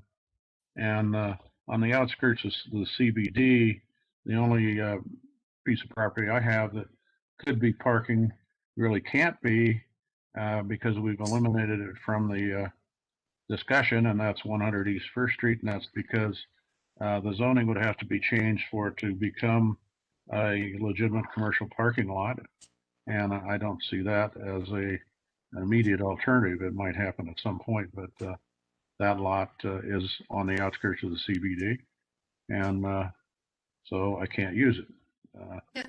Have you tried to apply for a change to zoning? I would like to, and I probably will if this goes through. I will probably, but I can tell you that there will be adamant resistance from the neighborhood, and most likely it would be defeated because of that.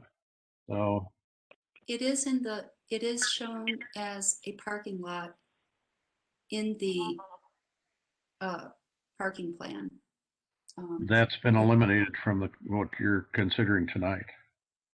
Yes, I know, but it's in the 2010, I think it's called the, I think it's a parking plan, not a transportation plan. Well, the 2010 parking study that you also mentioned shows 139 cars on that lot. And when I originally put it there, just because I didn't want to go through a special review, it was limited to 19 cars. And so I decided to put the retention pond park there rather than go through the process of putting a 130 car parking lot there, because I knew that would never pass, even though it is in that 2010 parking plan. And I have a lot of issues with the 2000 parking plan. It was done in the wintertime, and they added a 35% factor, and it just seemed that it didn't really adequately do the job for the town. And I was there the day they did it. I talked to the guys that were doing it, and they simply told me that they couldn't take a job that small and do it in the summertime because they had too much work to do. And Walker is an excellent parking firm, and but nevertheless, I felt that plan was woefully inadequate. And certainly it was inadequate in thinking, even though the topography showed you could put 139 cars there, politically there would be no way.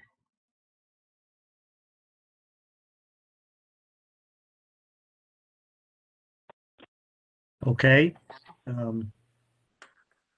Anything else, Karen? No, Ron, I did read in detail this application. But I still feel that this parking plan just isn't compatible with the comprehensive plan in those two areas.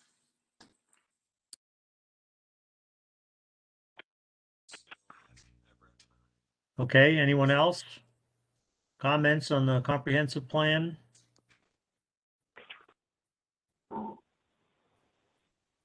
Okay. This is Billy. Can you hear me? Yeah, go ahead, Billy. I like Karen, I read this and I kind of agree that it seems to conflict with the plan, comprehensive plan.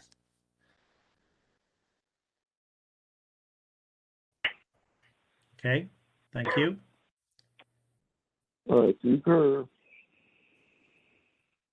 Is this Chris? Yeah, Chris, I concur with what they both said. Okay.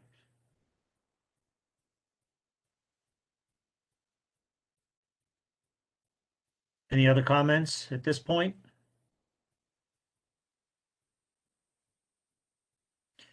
All right, let's move on to the trash compactor. Ron provided some more information on this. I don't know whether there's still some questions on how this is going to work or where it's going to be or logistics of it. But if anyone has additional comments, who's this? Hello? I think you just got some feedback. Oh, okay, sorry. Any comments on the trash compactor?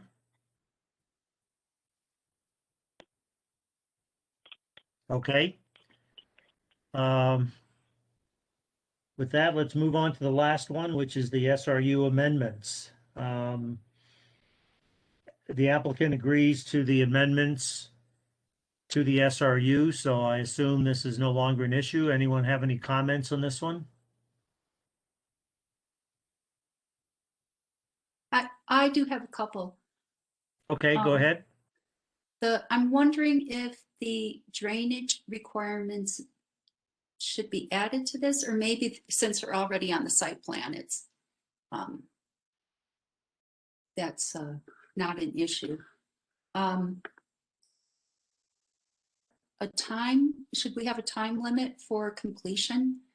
I read Ron was thinking it would take a couple years to complete the development. And then there's also the parking spaces on the town right of way.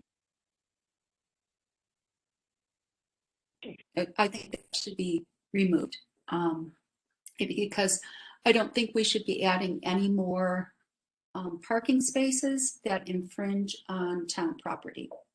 And I believe those 5 spaces are new. Even the ones by Uban are in a what used to be the driveway. So I would propose that that 2E be those spaces. Okay. I think if you look at the ordinance, draft ordinance, I think it's 2 years to complete this work. Is that what you were referring to, Karen? It was in Ron's document writing that he provided with this application that it may take 2 years to complete. And so is there 2 years in the SRU? Actually, in town code, it says any use approved by special review that is not operated on the property for more than 1 year shall be deemed expired. And that property may not again be used for such use unless it goes through the special review process. So basically, Ron has 1 year to start this. And is there a sunset clause on this, Jennifer, where he has to be completed in a certain amount of time, or is that up to us to determine as a SRU requirement? It's not in the SRU agreement or in the town code. It's just that it needs to be operated within that 1 year period or it's expired. So if there's another condition that you want to add, that's something that you'd have to decide on. Yeah, I was concerned more about something just dragging out for 10 or 20 years, you know? Well, there's a lead time on a lot of this. So I think I did say in the plan that it would need 2 years to complete it, and I do.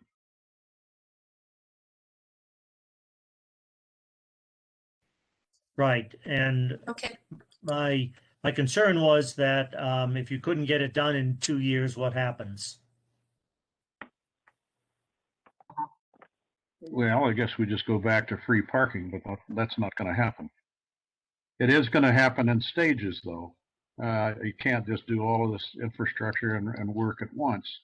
And certainly part of my timetable is going to be dependent on Xcel Energy's timetable for getting the 3-phase current in place, getting the infrastructure that they've agreed to in place.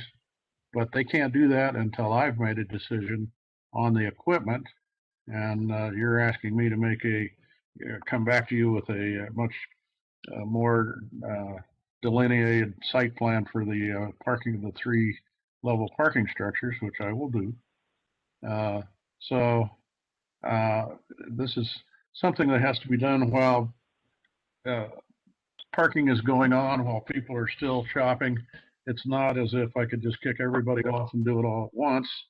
That'd put too big a hole in the incomes of the businesses in the area, and I don't want to do it that way. I think that makes sense. Yeah, no, we understand that. The question was just sort of a sunset question on how this would affect the SRU if you ran into problems or couldn't complete by a certain time frame, or I guess that just falls under the same SRU changes that we talked about before. Don't you have that problem with everybody that does any kind of project? No, not really. I don't know. Cynthia, can you comment on that? I would say project, but in many cases, there may be vague aspects of different plans and things like that, but in general, people are, understand where they want things on the site plan and other considerations. I would mention there was discussion in the SRU agreement to review it after a year. So there may be concerns that want to be seen or that the planning commission wants to understand and be clear on ahead of time. And then there may be other things that could be reviewed, pending any issues that may be brought up. So I guess that's kind of on the planning commission to decide. But I would say, I mean, in general, most people move forward and they're getting that information and providing that. And I think Ron's been working on this program for a while, with respect to triple decker parking and those kind of things. If there's a size consideration, that would probably affect the runoff and the drainage on the property, right? So if there's a different footprint size, the CBD is unique in their setbacks and in being able to cover a footprint. And so it has different requirements that sort of lead into what could potentially be drainage if you cover an entire footprint. But it has unique considerations in the yard and bulk for some of those aspects that other districts don't. So it's not as straightforward sometimes in the CBD, but I think those are good questions to understand. Does the shed need to be moved? What would that take? What are the size of those kind of questions? And I think that's important stuff to have on the site plan to understand it. Whether or not the planning commission feels comfortable approving, in whatever capacity. I guess that's up to them and legal guidance on that, with a potential to have everything known before they approve it or have some vague areas that are revisited after a year. I guess that's kind of a commission. Does that help at all? Yes, it does actually. I think the review process is an important one, which sort of gets at my question about completion or letting things just go on for an unspecified amount of time due to whatever issues come up. So that's something we obviously need to consider as well. So. Hey, Steve, this is Roger. Could I ask a question? Sure, go ahead. Well, it was unclear to me from what Jennifer and what the discussion was that is it 1 year and is that our code and that's the way it's supposed to be, or are we allowed to actually give a longer time? Like, I'd suggest maybe the 18 months, of September, October of 22 to give them 2 summers to complete this project. Are we allowed to even do that? This is Jennifer. So the code doesn't address completion of the project. It only addresses operation of the use. And so if this SRU use would be approved, and if the applicant operates that use within that year's time, even though the entire project isn't complete, then it would be in compliance with the code. If you wanted to add something into the agreement with the applicant that you want the construction completed and the site plan, all of the projects completed on the site plan within a 2-year period of time, that's certainly something that you could do. Thank you. I think, Roger, the way to do this might be to, it's kind of hard to, with a project of this size and complication to, hold Ron to 2 years to finish everything up. But the review process of where things are and any changes to the SRU is probably, maybe we can build that into the agreement. I think it's Jennifer, is that what you're saying? Yes, that would be another option as well, is to have a review process. And from what I recall of the last meeting in January, the applicant had agreed to a review of the construction and the work related to the project. Mr. Mitchell, if I'm wrong, please correct me. And No, I did agree to that, yes. review comes back to the planning commission, or does it go to town staff? It would go back before the planning commission was Okay. the agreement last time. Okay. All right. I think at this point, it's 9 o'clock. I'd like to go ahead and open up the public comment section of this application. I notice we have quite a few people from the public here that some of them would like to speak. So how do we want to do this? Do we just have, we don't have a list of people who want to speak, do we, Cynthia? Okay. So I guess we just ask whoever is out there in the public, if they want to speak, they have 3 minutes to speak, and give your name and address, and please make your comments. Anyone wish to go first?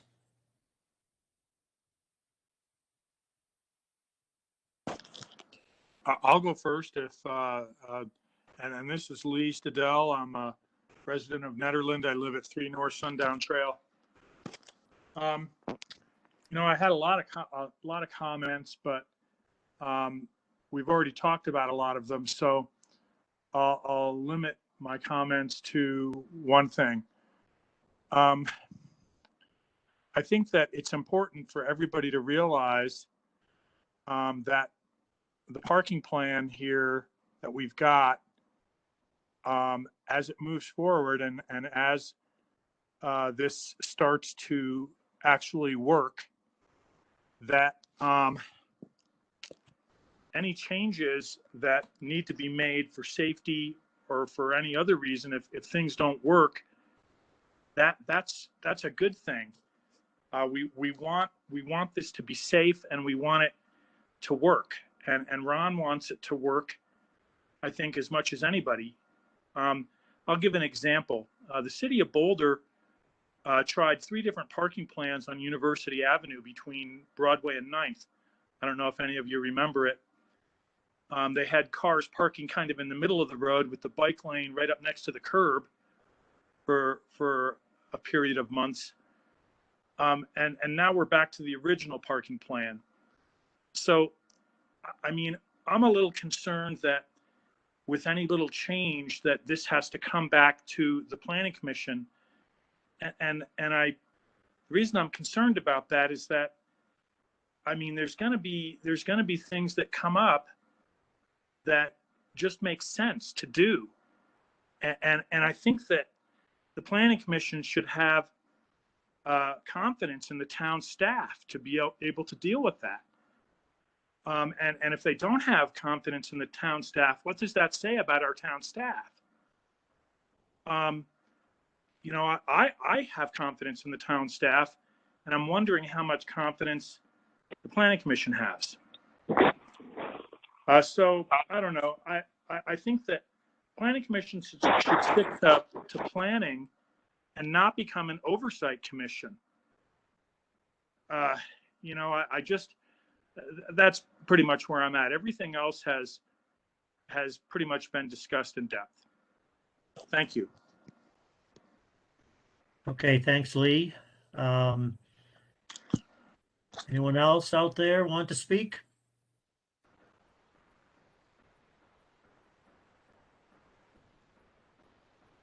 Make sure you're unmuted. And if you're on the phone, you may need to press *6 to unmute yourself.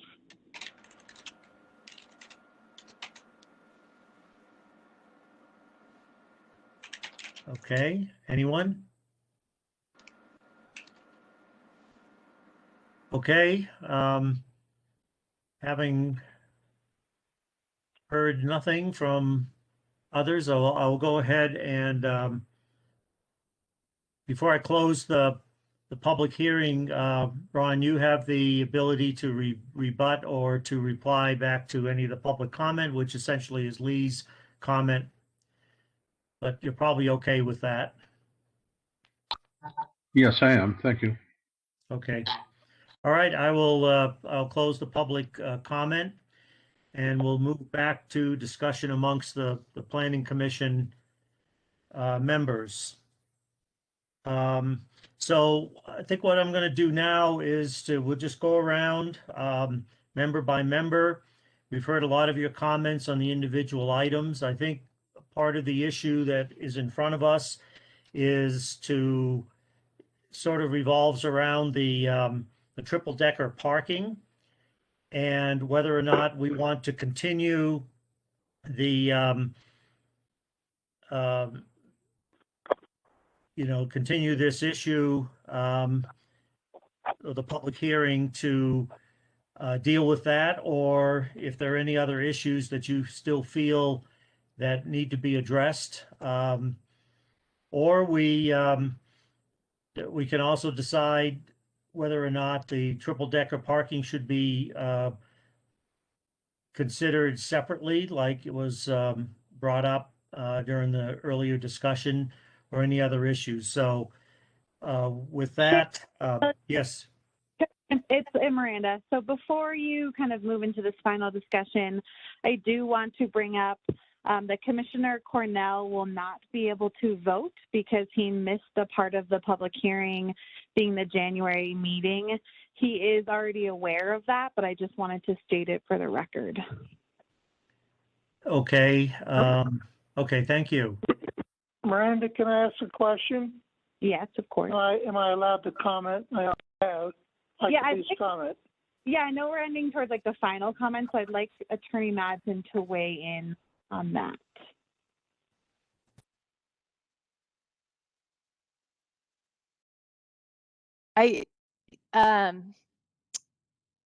Chair Cornell, you can comment, but you can't vote because you didn't hear all of the hearing. I think it would be a different question if the matter were continued to March.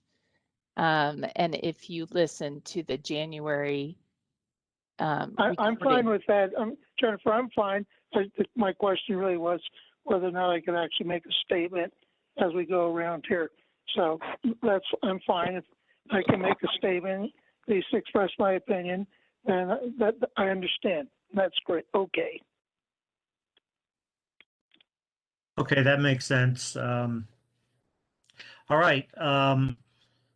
So the first question to the commission is, number one, should we take a short break before we do this, and then get your thoughts together?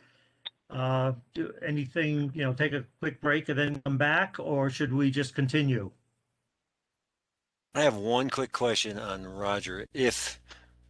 I think what I heard Jennifer say is if indeed the decision wasn't made tonight based on a couple things that have been said and it went to March, is Roger able to listen to the January and then be able to vote, or no? I'm just curious about that. That's correct, because he missed the January meeting and he didn't hear the evidence that was presented at the January meeting. If he went back and listened to that recording, reviewed whatever evidence was presented at that January meeting, then in March, he could participate in the vote. Okay, thanks, Jennifer. Yes. Okay, well, that makes sense. So, do you want to forge ahead or take a short break?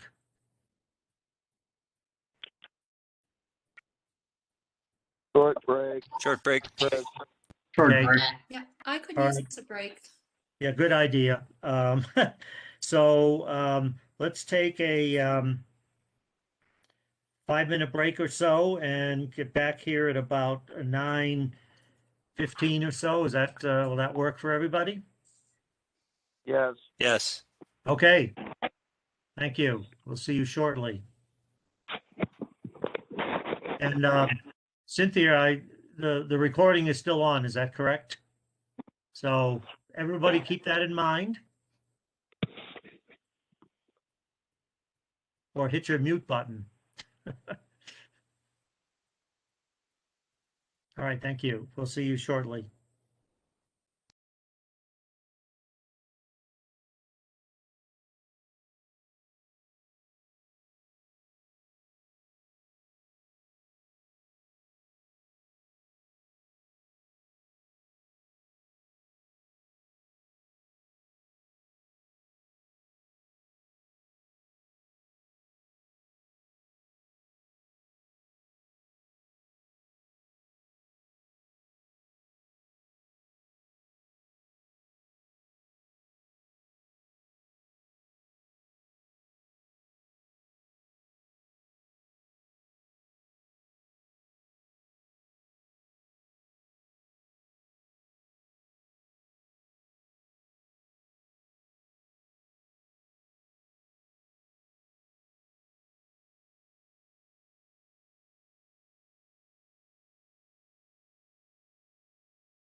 Okay.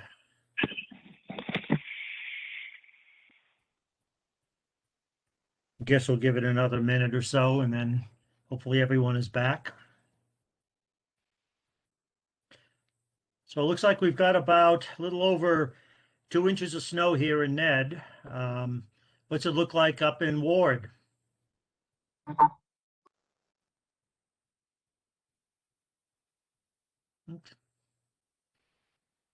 Well, you always get more than we do anyway. Looks like a few inches on the porch, and it was completely dry today. So it started with teeny flakes, like I told you earlier, and then became pretty thumb-sized flakes, and really got going there in later afternoon. Yep. We'll see. We'll see if we get what did you say, 5 to 8 inches potentially. We'll see if that happens. Yeah, that's here in Ned. You'll probably get a little bit more up there. I'm gonna complain. Although Pelletier, I don't have other roads, so Yeah, that's true. he might have thought about it. I always think about it from a wildfire perspective, and you know, if there's more snow, there's less fires generally. So I'm always hoping for more snow. Yeah. I'm okay with it. We need it. We do need it. Okay. So Cynthia, should we do just a quick roll call? Make sure that we're all back. I don't want to start this until everyone's here to listen to the comments. Absolutely. Okay. If everyone can hear me, so we'll just go down the list alphabetically, and we'll with you. Oh, you've been bumped up to the top of my voter record due to your position, but we'll start with Commissioner Blakemore. Are you back yet?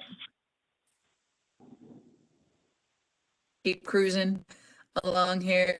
We've got Commissioner Cornell. Here. All right. Good to hear you, Rob. Commissioner Giblin. Good to be talking. Here. Commissioner Glasser. Here. Commissioner Herring. Here. Commissioner Perret. Here. Vice Chair Reese. Present. And Commissioner Blakemore. Here. And of course, I see Chair Williams here. So looks like we have our full board here. All right. Very good. Thank you. All right. So I'll go around, let everybody speak, but a couple of items to sort of to think about is based on what we've heard. If you have any other issues that we haven't discussed and you want to add them to the discussion, feel free to do that.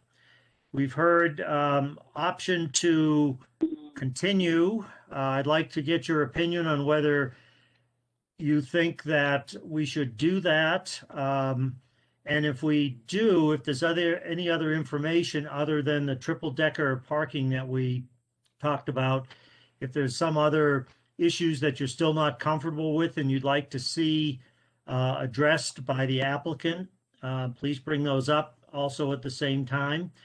Or if you feel that you've got enough information that we should proceed with the vote, I'd like to hear that as well. So we have several options to think about. So think about those thoughts and as we go around. And I'm just going to randomly start. Let's have Stephanie. Stephanie, would you like to go first, please? Sure. So I think that in general, Jim's comments earlier, which were echoed by Billy, I am a little,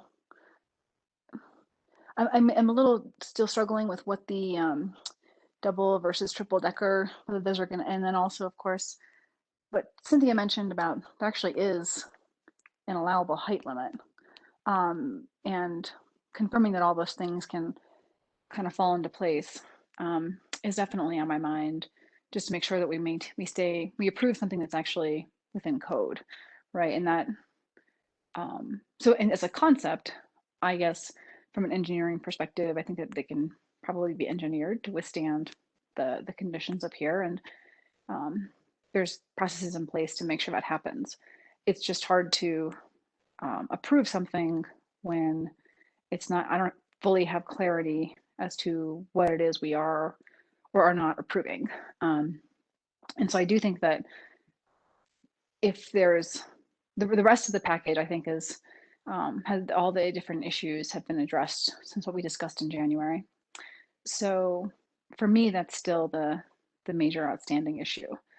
Again, I just don't feel comfortable approving something that may actually not even be within code, depending on heights and things like that. So that's my concern. I guess I did actually had a follow-up to the commissioner. Actually, I was Commissioner Blakeborn. You had mentioned that you didn't think it was in compliance with the comprehensive plan, and I guess I'm looking at this, and I mean I think I see where you guys are coming from.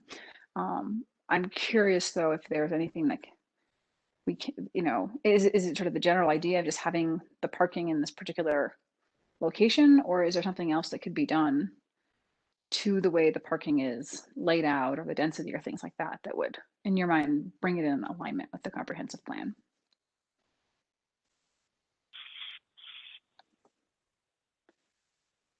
Karen, you can go ahead and respond to that now, since we're thinking about it.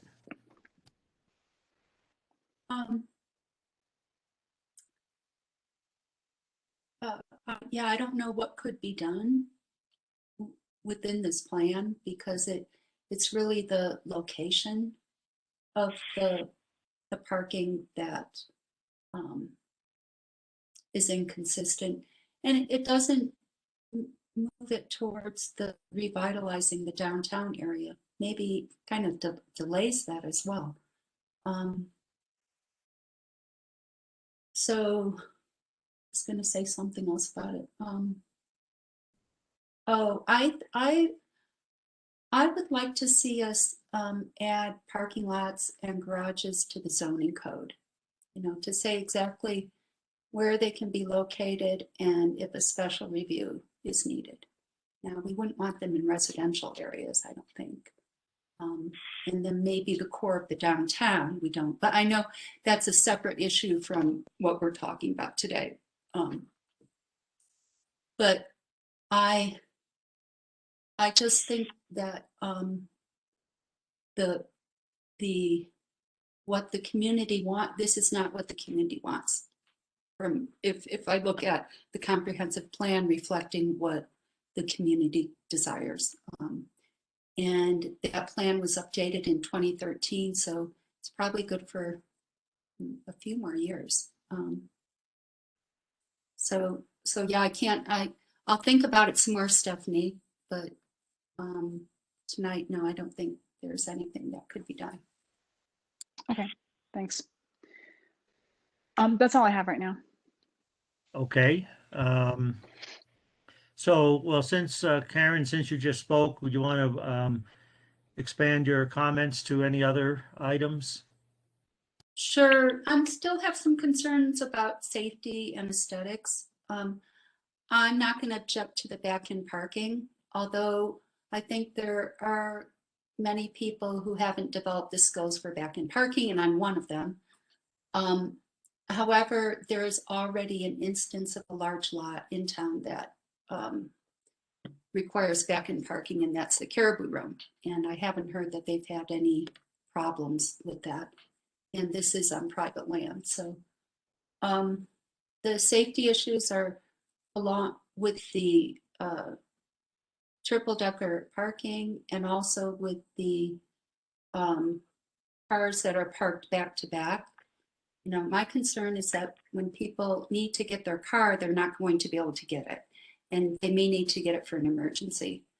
And then the aesthetics, my concern has to do with the visuals of the triple-decker parking. This is the first instance of us having it in town. Will it obstruct views? How will it look to people? I just, yeah, I'm concerned about the aesthetics there, and whether we want to, it's kind of moving us towards parking garages and location that we should have triple decker parking. And so I have a concern about the aesthetics. And then the comprehensive plan. I feel like I have enough information I could vote now. What Lee mentioned, I would be fine with administrative approval if the administration was able to make a decision as to whether the changes are significant enough that they need to come to the planning commission. And I don't know if we need to actually specify the level of change that would require going to the planning. So I think there's some work to be done there if we want to do that. I think we should remove the yellow parking places because I don't think we should be adding infringements on the town right away. And I think those, I'd be fine with continuing it as well. And that's all.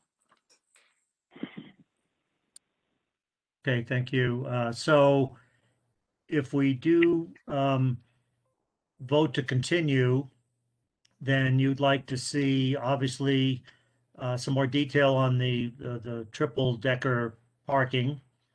Would you also like to see some further addressing of the comp plan? And well, I think you said you were pretty much okay with the back end parking, but was there anything else you'd like to see Ron and town staff work on other than what you mentioned? No. Okay. All right. Let's move on to Billy. Thanks, Steve. So are we just addressing these questions specifically or just? No, we sort of went through this list. I don't want to, cool. Beat a dead horse, but essentially, if there's any other issues that you still feel need to be addressed, mention those. But also, out of these issues that we went over, if there's something, if we decide to continue, are there any of these issues that you want the town and Ron to work on for your satisfaction when it comes back to us again? Does that make sense? Yeah, it does. Okay. I think, I appreciate a lot of these, that the answers, were good. Appreciate all your work on this, and a lot of the answers I'm fine with it. I think, the fact that you plan, I mean, I guess one thing that just I can't quite reconcile is just that you, on a couple things on the commercial parking fund and on the administrative approval, you plan to ask the BOT to reconsider our recommendations, and you have the right to do that, but it really, to me, just kind of paints the picture of a lot of changes that you'll want to make when you get to the BOT level with this. And yeah, I mean, it just kind of it seems clear that you intend to make changes, once you get it past this hurdle. So I see that as problematic now and in the future. And yeah, I just think that the parking logistics, triple decker parking, just there is a lot of unknowns, as Steve put it, or undefined things that kind of need to be defined, I think, sooner than later. And I think it'd be great to get Excel money, but I think Chris brought up the point that that's kind of not the town's responsibility, and I don't want to sabotage that at all. But we also need to kind of know what we're really looking at, because I think the design and the construction is one thing. That doesn't give me as much heartburn, I guess, is assuming they really have tested these in high altitude, icy, cold, windy conditions. It's but the logistics, I feel like, are a bigger deal. And then I just my other just overall comments. I actually did a little research. I reached out to Idaho Springs because I know they've had kind of a you know, uh, parking, plan that the town implemented, and it's kind of gone back and forth. When I was there back before the we were there for a soccer game for our kid back before the pandemic, and they had all the free parking, all the paid parking shut down because they're having problems with the system, and like a lot of people complained about it then. And it just sounds like it's ultimately it's created a lot more problems than it's solved, and it's different because it's a town parking plan versus a private landowner parking plan. But given the amount of land you own and where you own it, I just and we heard Tebow's concerns, expressed a couple meetings ago that people just park over there, and then I kind of it just I think it would be legal at this point for folks just to drive down First Street and park in front of people's houses, and I think enforcement of them not doing that is probably going to be difficult and expensive and probably just not effective. And then I think ultimately paid parking will just lead to more paid parking, and I think ultimately it's more of a problem. It creates more problems with parking than it solves. And then on the comprehensive plan, that would definitely be something I have to ask for you to work on, because that to me is something that where it just doesn't meet the I can't think of the one I want to say. It doesn't meet the parameters for approval. So, my opinion. Steve, Okay. this is Karen. I'm sorry. Oh, this is Karen. Go ahead. Billy, when Billy was talking, I remembered a question or comment that I wanted to make. And that is, I think it would be useful to get feedback from the DDA on this plan. Since the parking study in 2010 was done by, I think it was done by the DDA.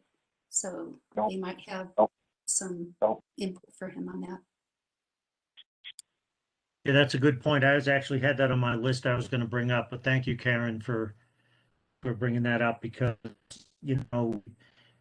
basically haven't heard much from the DDA, and this affects them the most. So obviously, it'd be interesting to get, their feedback as well. Maybe Ron has that. I don't know, but I just haven't heard. Let's move on to Linda.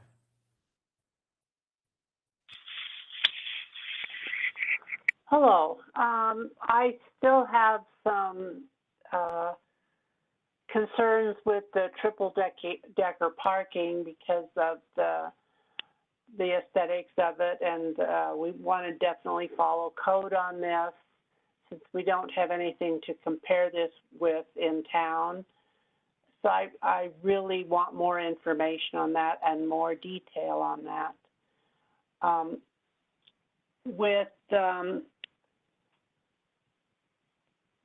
I had another comment on, now I forgot.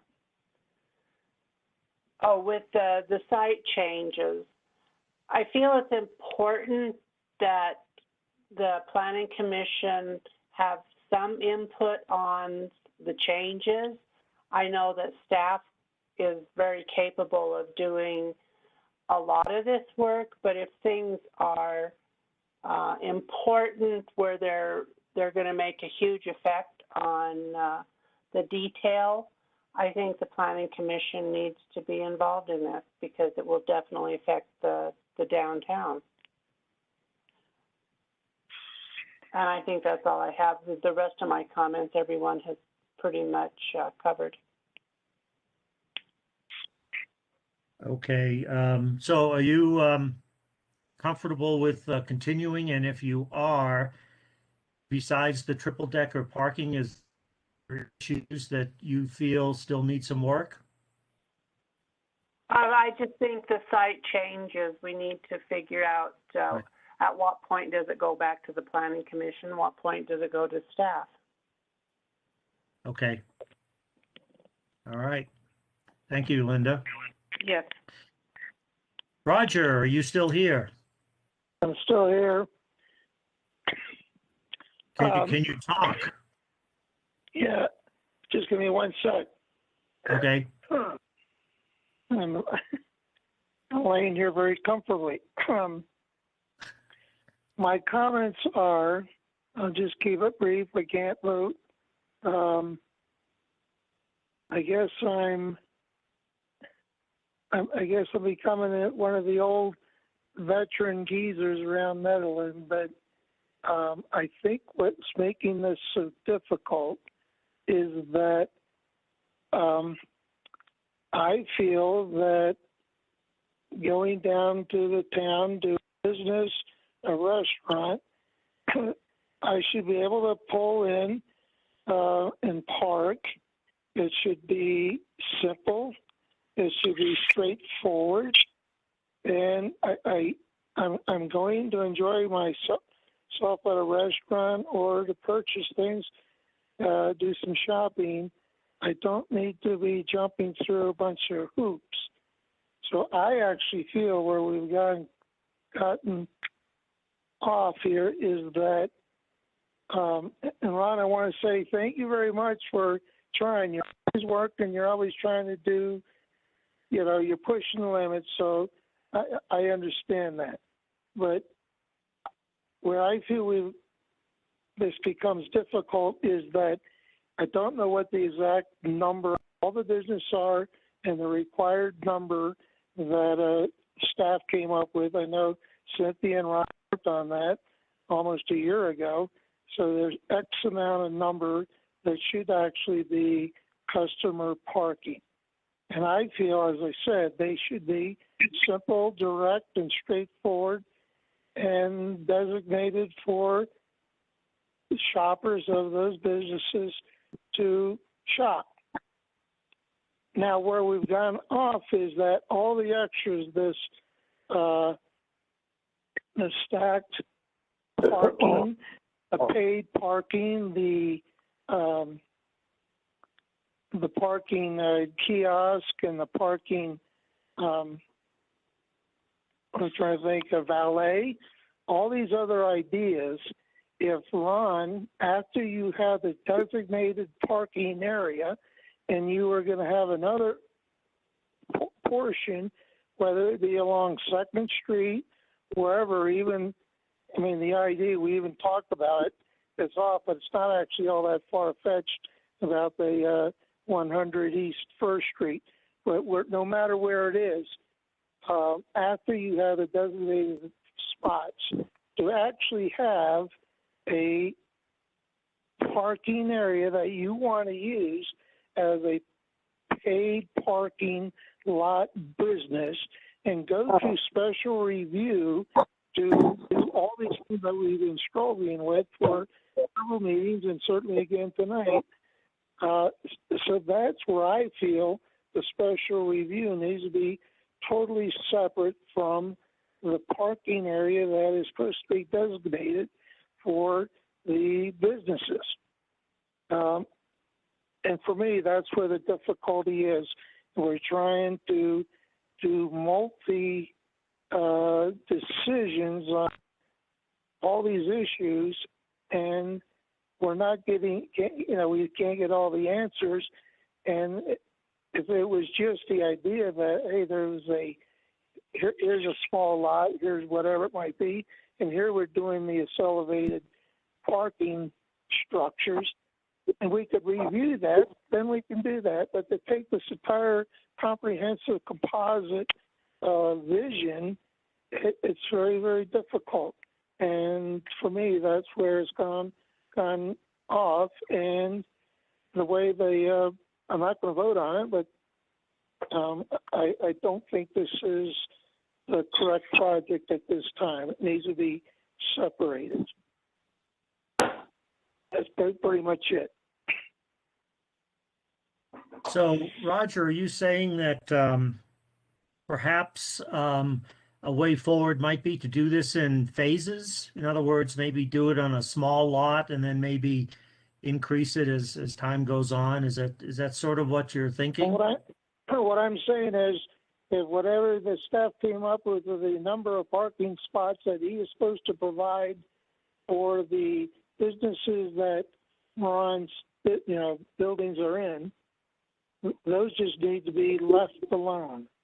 And if he has additional lots or additional area that he wants to do paid parking, then that's what the special review should be. That's the SRU.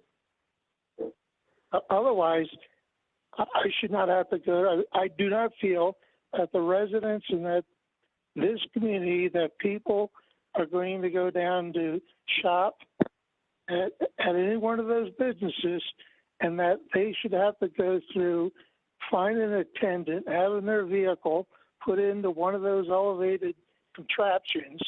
That's not Nederland to me. Sorry. And if he wants to do that, that could be a separate lot, a separate business, standalone parking, paid parking lot. Is that clear what I'm trying to say, Steve? Yeah, sure is. I was when you first were talking, I was thinking about maybe you were getting at trying to do this on a smaller scale and see how all this works, how all the logistics go, what issues come up with things, and then expand it, to other areas. But I see what you're saying. Oh, okay, thank you. And Jim, you still there? I sure am. All right. So I do have enough information to vote tonight, and I am not in favor of this plan, and I don't think continuing on to next month is going to make me want to vote for it then either. There's just too many unknowns in this between, how the kiosks would work, what the noise impact of the triple-decker parking is. I don't feel like that this would give the public a full ability to weigh in and say, it would be after that it was in place that the complaints would start coming in, or while it's being built, that the neighbor that lives over at 45 East 2nd Street starts saying, hey, what's going on here with this big contraption that's only, 75 feet from my front door? The issue of residents, business, and employee parking, the idea that they need to have some kind of a sticker or a hanger in their car to be able to park. And then what happens if they show up and there's somebody already in that spot? That's one of those areas I totally agree with Roger on. The resident shouldn't have to be inconvenienced with worrying about, okay, now you're going to get the valet and he's going to come over and he's going to get these people towed out of your spot. And, how long does that take? And meanwhile, your groceries are melting in the back seat.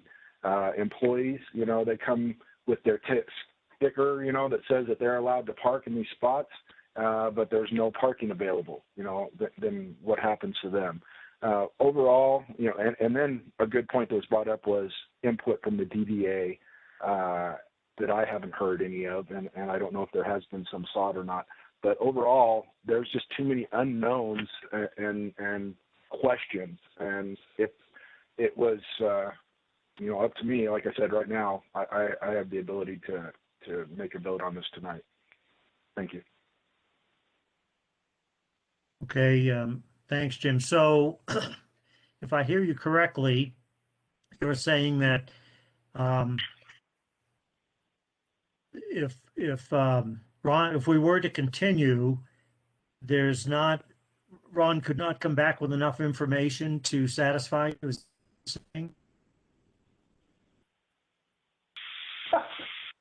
He could come back with enough information to answer my questions. I just don't agree with how he proposes to do this.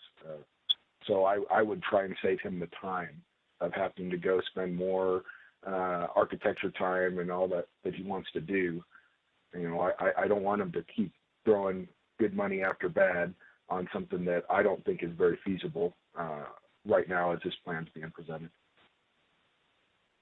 Okay. All right, thank you. I'd like to echo a lot that was said. I've got a lot of issues I brought up before about the triple decker parking. I could not vote tonight because I don't have all the information on that, as well as a lot of the logistical details. I mean, things like how is the going to work? What's the signage look like? What are the parking rates? What are the enforcement process going to be? And then there's some issues like, we talked about like a review period and how this is going to work. And then the bigger picture of the parking chaos that's going to happen. I mean, people are going to go and look for free parking. They're not going to want to pay.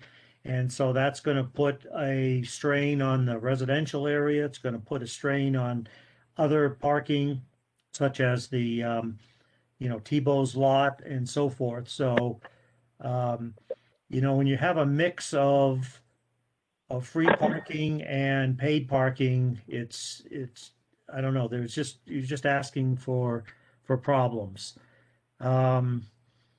So I would be in favor of continuing it if the commission feels that Ron can come back with enough information to satisfy them.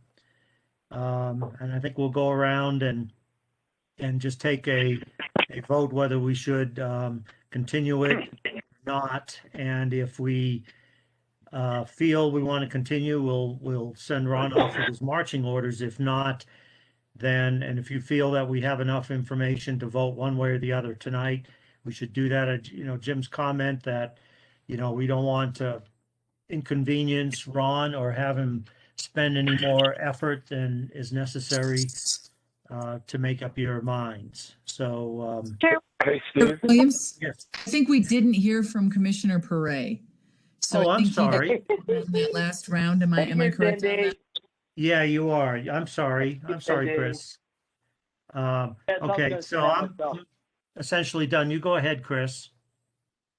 Okay, I concur with everything that's been said so far, but there's just the biggest things that I think is the mechanical logistics of it and an emergency.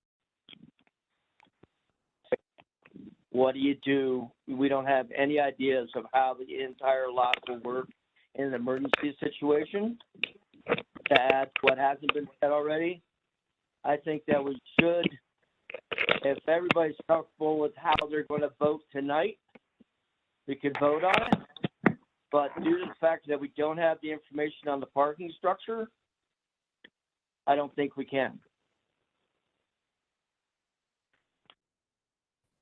Okay, so what you're saying, Chris, is that you still want more information to make up your mind. Is that correct? Yeah, there has to be. What I concur with what you said, what everybody else said, the logistics of how it all works, the parking structure and how it handles everything. If Ron can come with us with a plan that just has 9 plug-in parking spaces on the ground, what that would cost versus two-story high or 2-car high parking structure. But I don't think with our height requirements, you can put a three parking structure in there. Yeah. So that's what has to come with that. And also what Jim alluded to earlier and what Aaron did, that doesn't go with the comprehensive plan. Doesn't jive with it. So I go either way. I could vote tonight, or I could also listen to a continuance and come up with more information for me. Well, I think it's only fair to the applicant that he has the opportunity to bring back any information to the Planning Commission that we feel is necessary to make a determination. If the triple decker parking is still part of the SRU, then I think we need more information on that to make a an intelligent decision on whether or not this is going to work or not. And then I personally would like to see a little bit more detail on the logistics of how all this is going to work, because it's just, I think Billy mentioned it earlier, it's just a gray area still. And, but I think the applicant has has the right to address some of our final issues here before we make up our decision. So I would look for a motion to continue this hearing, if someone wants to make that, and then we can just see how that vote goes to decide what to do next. Is that Cynthia? Is that a proper way to move forward? Sure. That am I muted? Okay. That would be a continuation to a date certain, which would be March 24th. Will that work on our schedule for the March meeting, to your knowledge so far? I'm going to defer to This is Miranda. Miranda. Yeah, we don't have any other applications in the queue, so it would be the continuation of the hearing plus the 2018 building code piece, because we'd like to keep that still on the March meeting. Yes, absolutely. And, I agree. and Chair Williams, this is Jennifer Madsen. I would also confer with the applicant in terms of whether he can meet and provide the requested information in that period of time, and he's agreeable to the continuance. Yeah, that was my next question to him once I wanted to determine if we could continue or not. Perfect. So Ron, are you still there? Yes, I am. Good. Okay, so you've heard the comments back from the Planning Commission. I think that there's a lot of obviously concern about the triple decker parking. You made the comment that you'd rather leave that into the SRU, which is your prerogative. And if you're in agreement to continue it, you'd have to come back with more information on that, and whether or not you can do that in time for the March meeting is a question back to you. Well, I need some more specifics. When somebody says it doesn't comply with the comp plan and then doesn't give me a line item or something that I can respond to, then it's an open-ended sort of thing that we're just going to go back for. I tried real hard. I read the comp plan. I went through it line by line to try and accomplish what was asked of me. And so now you want more. Please be specific. How do you feel it does not comply with the comp plan? It's exactly the same thing that's been going on for years and years. It's just going to be charged for. So, and that was done well before this comp plan ever was written. So I'm frustrated as to some of these open-ended questions and that are very vague. You're saying I don't have enough detail, and I'm not giving you enough detail. I'm willing to try, but I want the questions to be more specific. I have transcribed all of these hearings word for word and gone over them with what each person has said to try and see if we can't resolve it and go forward. So that means a fifth hearing and a lot more expense. And I'm willing to do it, but it's extremely frustrating, and we have to get to some conclusion at some point. So if we're going to continue, and then this is another list of items that's kind of different from the last list of items. So I want to know what's going to be on the list if we're going to continue, if we're just at one item or if we're at all of these items. And I need to know much more specifically what people are looking for. When you say the circulation plan, well, look at what's going on right now. And if you see there's something wrong, please tell me. I can't imagine where when you say you want more detail on how it's going to function, it functions right now. So it probably isn't going to function much differently, other than you'll have to walk up to a machine and either use your portable device to log in or text or something. So I can't tell you the level of frustration I'm going through trying to comply with what you want me to do. So that's my comment. Well, no, I appreciate that, but you can kind of see our point too is that, there's a lot of the details. It's very hard for you to identify until we try something, right? So that's true, and that's the idea of having a review. If you try something and it doesn't work, try something else. So a lot of those smaller details I'm not particularly concerned about. I think the bigger issue, the 800-pound gorilla in the room, if you will, is the triple decker parking.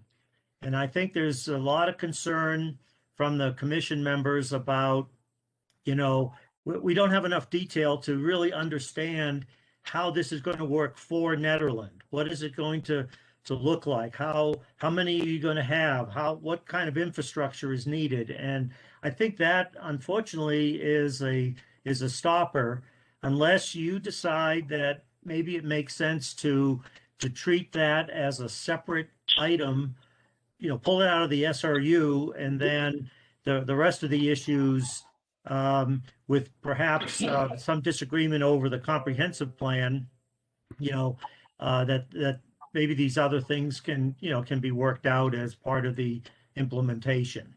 But the triple decker parking, I think, is we've heard every single commission member voice some concern over this. All right, suppose I reduce it to 2 decks or 2 levels. Would this change the concerns?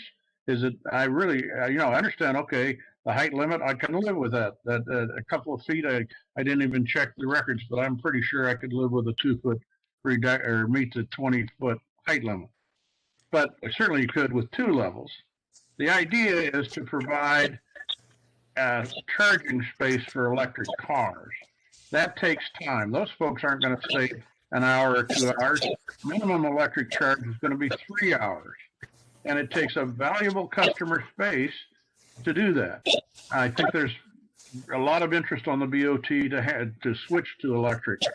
But if it creates so much consternation that we can't get this project done, I guess I could just eliminate it all and say, yes, I tried to do electric cars and the planning commission didn't want to do it. So if that's what you want, is no electric car charging, then I'll take it out. I've conceded on most every other point, and if that's the wishes of the board because you don't understand it, and frankly, I've tried to provide enough information so that you could understand it, but I haven't, but I could give you more, but I'm not sure how much more and what I can find to give you so that you would understand it. I mean, these parking machines they're not, in this part of the country, there aren't anywhere near as many as there are on the East Coast, but there are starting to be lots of them under hotels and in various new developments, because they do save time and space, and a lot of them are with electric charging facilities. So I need to get this done. I can't keep going. I'm willing to go another one, and if it is so, you tell me. Do you want me to take the electric charging off? Fine, I will. Or if you just want 2 levels, fine, I will. And I'm willing to do it and come back with 2 levels instead of 3 if that's a huge issue. But then I'd probably eliminate the shed and reconfigure the whole area. So that would mean doing a lot more redesign of the trash compaction and that sort of thing. And so I'd be coming back for the 4th time or the 5th time with probably a whole new set of plans to affect getting probably 6 chargers or 8 instead of 9. Because if you had 2s, then you'd have maybe four of them. But that would necessitate destroying the shed and putting the trash compactor in the shed adjacent to it. So that that's where I'm at that, and I'm willing to just can the electric car charging if you don't want it. If it just seems to be an insurmountable situation, and it's the thing that has got the progress hung up on that, that's fine. I'm trying to do what I think the town wants in terms of what its future is, and that's electric charging. But if it just makes this impossible to do, then I'll just eliminate it. But I'm not going to eliminate paid parking, and we're in a lawsuit if that's what you want. If you want me to eliminate paid parking, I will not do that. No, that's not what we're saying. I'm just pointing out to you, and you heard all the comments that there is concern about how the triple decker parking is going to work, what it's going to look like, how many we're going to have, and so forth. And I think that the commission is giving you the opportunity to come back with more of a concrete plan, if you will, on how this thing is going to be set up and so forth, or the option to remove it from the SRU, which essentially is now paid parking, and then we vote on that either tonight or in a month. All right.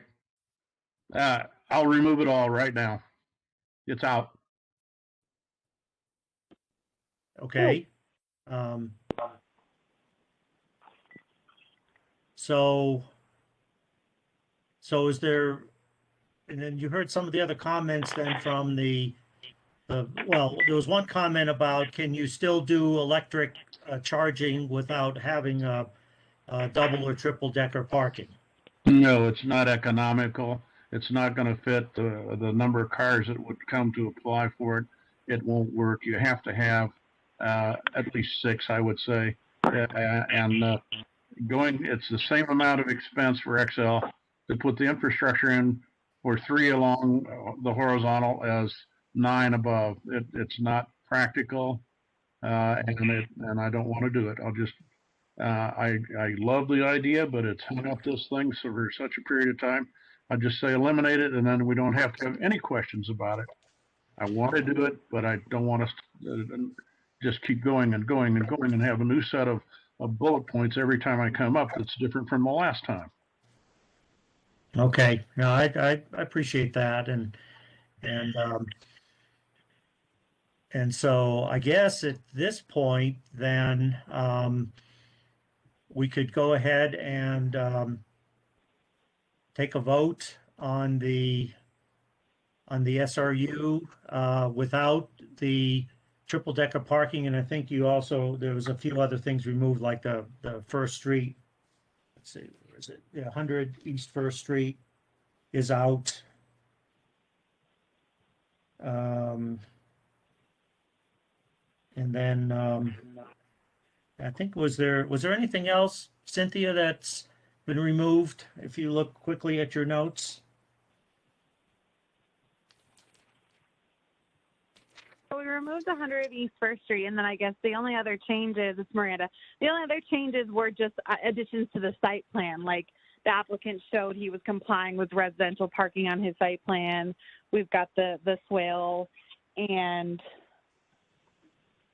we do need to discuss, though, or ideally it would be nice for the Planning Commission to make a decision on the spots on the town right-of-way, and Ron being able to enter into an agreement for those. It seems like, I know Commissioner Blakemore has weighed in, she's not in support, but I'm not sure everyone's weighed in on that item.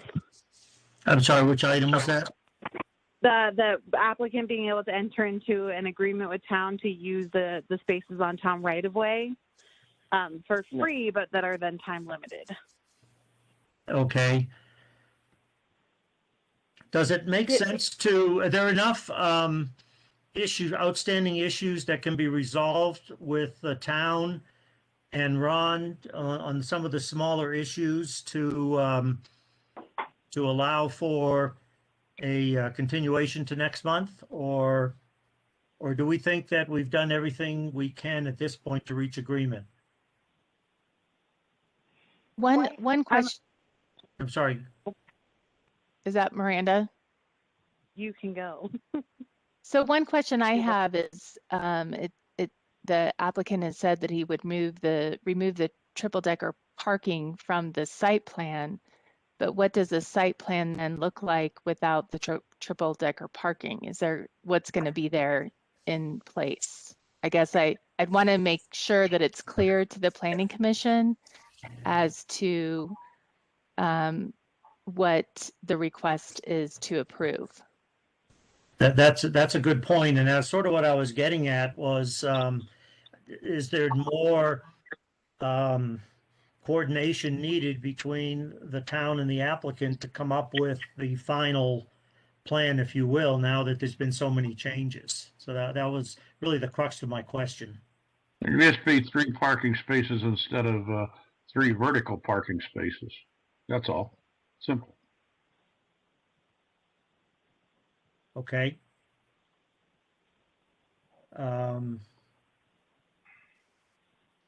And so that doesn't change any of the things like the trash compact or anything like that.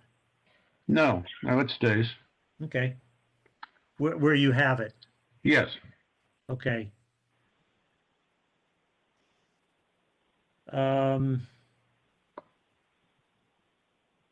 The only other issue that I think a number of people brought up was more of the logistics of how this might work. I don't know whether that's worth going into more detail or not at this point.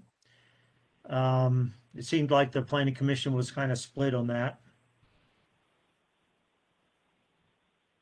Anyone else? Any other commissioners want to make any additional comments?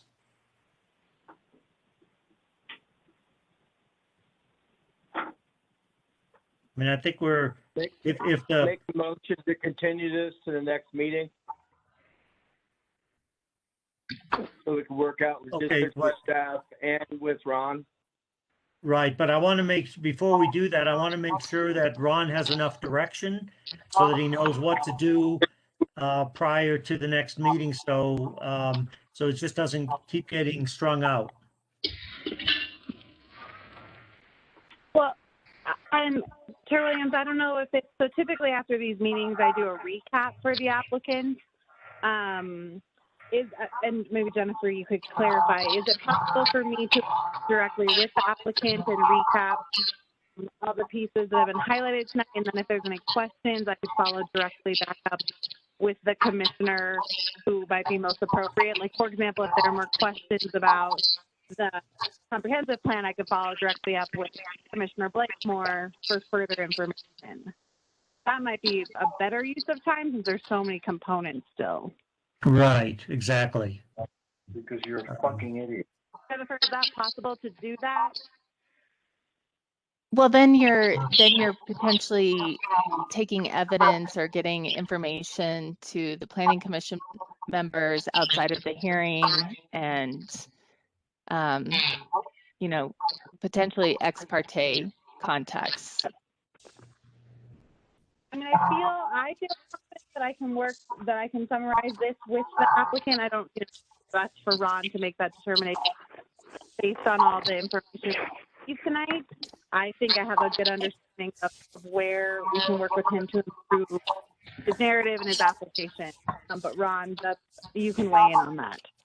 If I may, this is Tom Ward, and my understanding is that Mr. Mitchell will need to agree in order to continue to a date certain, and I believe that he made a concession for the purpose of having a vote tonight. I'll allow him to address that now, though. Thank you.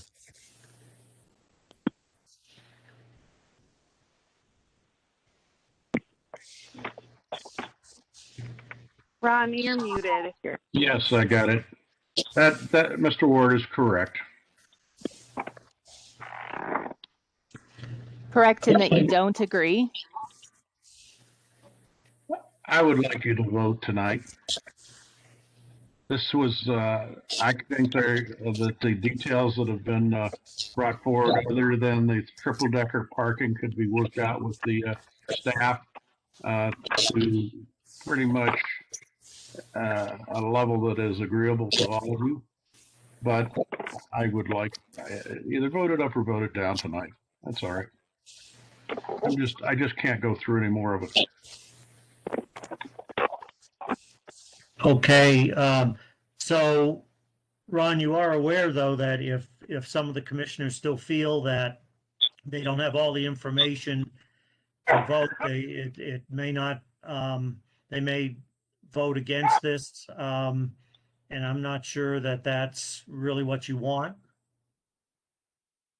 You have one commissioner who has said no matter what I do, he's going to vote against it. So that's one of them.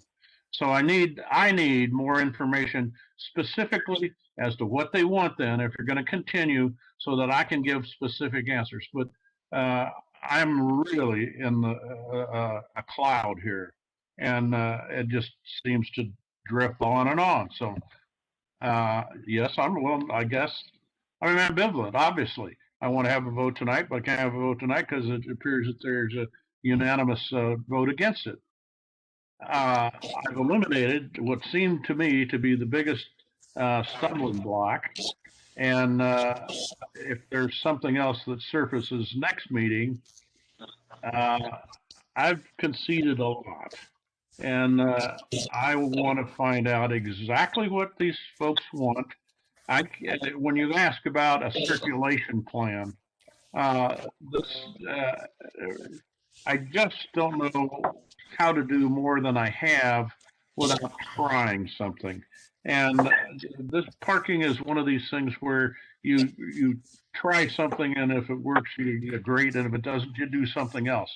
Right now, it works fairly well. Okay. I don't know what kind of circulation plan you want. That's a lot of expense and time to try and explain to somebody more than it's there. And then, so I can, but I've just gone through this now 3 times, and each time there's a new list of things. So you tell me what they are, and I'll try and answer. Well, that's right. Let me just maybe, since I'll be the one working with you, Chair Williams, can I just recap what I believe to be the things we need to address? Yes, please do. Okay. Great. So first would be, Ron, we need to discuss the right-of-way, the spots on the right-of-way, and determine if you are open to removing those, or if you still want to keep them. We need to discuss what that agreement would look like. So that's one. What, the parking spaces on public property? Right, those 5 yellow spaces.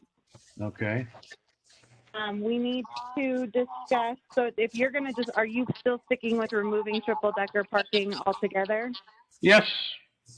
Okay, so that is removed. We need to discuss the logistics of the parking, and my thought is let's kind of describe it to the Planning Commission as if someone was entering into the lot and what does their experience look like from start to finish. I think that'll help to give more information. We need to identify if it's possible for administrative staff to make an SRU change, what changes could happen on an administrative level and what would constitute going before the Planning Commission. That we should work together to highlight some additional ways in which this plan meets the comprehensive plan, so flesh out that more. It was recommended you get this on the DDA's March agenda, which you have time to do still, to get their feedback. Don't do I it. believe that's it. So I feel like commissioners that I captured those pieces. Is that 6 things that pressed, Miranda? Yeah, that's what I'm looking at. 6, yeah, 6 items total we would work with staff Gotcha. and come back in Got March it. unless it feels like I'm missing. Do we need to add the review process to this list? That's what I added that so that we would look at the review process, not only including like when it could be approved by town staff versus the Planning Commission, but also we'll talk about bringing it back before the Planning Commission for review, time frame for implementation. I think those are the two things. Okay. I personally think it's a good idea, Ron, to try to work out these last remaining details, and then the planning commission will have much more educated background to make a decision on this without just blindly voting yes or no tonight. That's my recommendation. All right, that's fine. If these are the issues, the 6 issues that need to be resolved, and nothing else is going to appear on the agenda, then I'm willing to do it. But this is a whole different agenda than the last time. So I don't know. I'm not so sure. These are that were on that original list, most of these. And I think it's just the details have to be worked out. But I will ask the rest of the commission, is there anything other than the 6 issues that you feel need to still be addressed? Steve, this is Karen Blakemore. Yes, Karen. Roger brought up the idea of having space allocated and reserved for employees and customers. And, I think it would be worthwhile for Ron to consider that. Having those spaces outside of the paid parking. no, I won't consider that. I have considered that. It won't work. I've tried it. And I've run parking lots in my hotels and other places before. And and that is just not a viable option. And I don't think any of you have ever had any experience running a parking lot, but I have, and I won't do that. Okay, and the other thought that I have is the back-to-back parking, which Ron, if you would consider not having the parking like that where you have to move cars out to get other ones out, I think that would simplify the structure, and I think that adds to the complexity and possible safety issues. I guess this is another item where I have a lot of experience. I've done it. I know how to train the people to do it. It works. And my experience is that if you don't do that and it can be done very easily, very well, and the attendants learn how to do it, and it's not a safety issue. It never has been. And again, I'm quite willing to go through this annual review. And if there's a problem like that comes up, I'm certainly willing to address it. But I'm not willing to take a blanket of fiat that I can't do it. Okay, those are my 2 comments. Okay. All right. Well, that's fair. But I think it's good to go over these last remaining issues, and if certain things that you do not want to consider on, then that's your prerogative, and we'll just go from there. So I guess we'll go back to Chris's original motion to continue to the next meeting on March the 24th.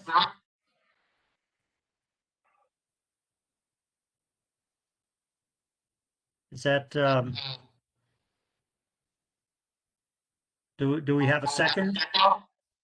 I'll second that. This is Linda.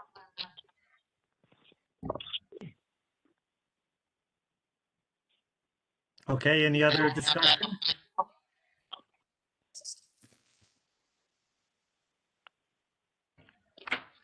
Okay, so let's take a vote on the motion to continue the hearing to March 24th based upon these follow-up items for discussion between town and Ron, and come back with a final plan that we can vote on next meeting. Oh, Steve, I don't see the DDA on that list. Oh, there it is. Never mind. It's up top. I thought it was there, right?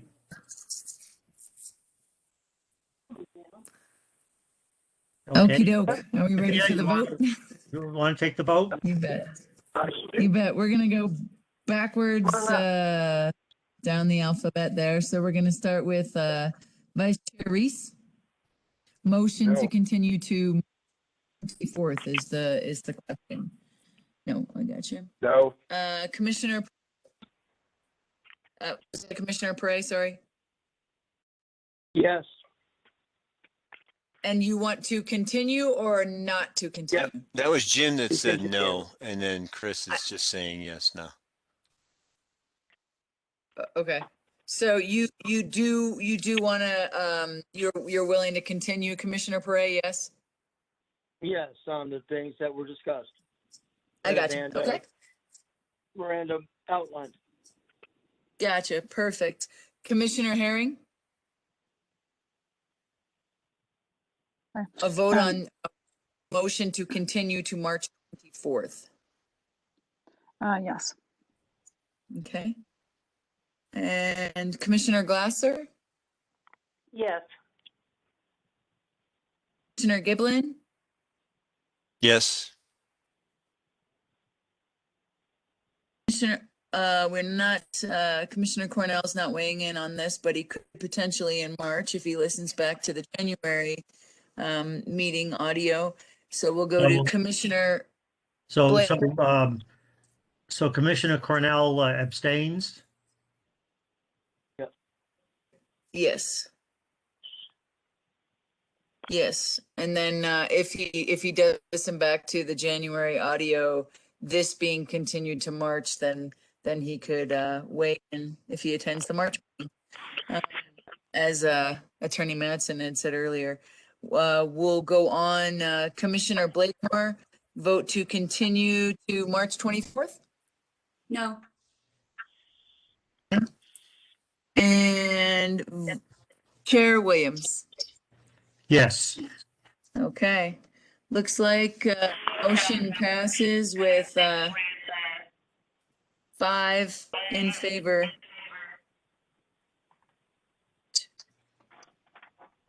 To continue to March 24th with applicant Ron Mitchell working with town staff and bringing any other additional information and those specific questions that Miranda had highlighted. Okay. Thank you very much. And Ron, we do appreciate your patience, and we're trying to, get this done. Thank you, sir. Okay. All right. Where are we? Where's mine? All right. So that concludes the action items for this evening. And I guess we have one discussion item, which is the zoning recommendations for the marijuana cultivation, product manufacturing, and testing facilities. So who's going to, Miranda, do you introduce that one? Yep, I sure am. Okay, and a quick question is Trustee Taylor, should he join us for this? Yes, I just sent him a text message to jump on. Thank you. I'll introduce it, and by the time he jumps on, I'll pass it on to him because I know he'll probably want to add some pieces. Perfect. But back in December, we had brought before the Planning Commission a request by the Board of Trustees and the Marijuana Ordinance Review Committee that the Planning Commission weigh in on zoning limitations for marijuana cultivation, product manufacturing, and testing facilities. At that time, the Planning Commission had agreed to form a subcommittee that consisted of Trustee Taylor, Vice Chair Reese, and Commissioner Giblin.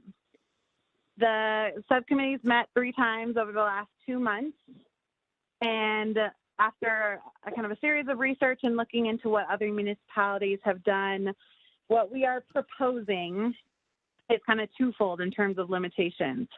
First, we're proposing that applications for those 3 marijuana licensing types go through a special review use process for all zoning districts where the businesses are either allowed through use by right or an SRU as an amendment to section 1632.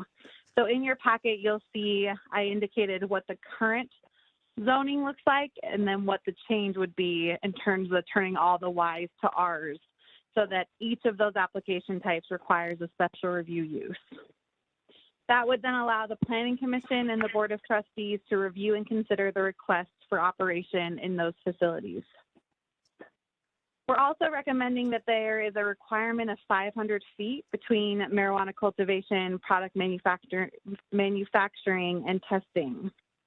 The committee spent a great deal of time discussing this idea and implementation of a distancing requirement, and identified that other similar sized communities have also implemented that 500-foot distance between these types of facilities.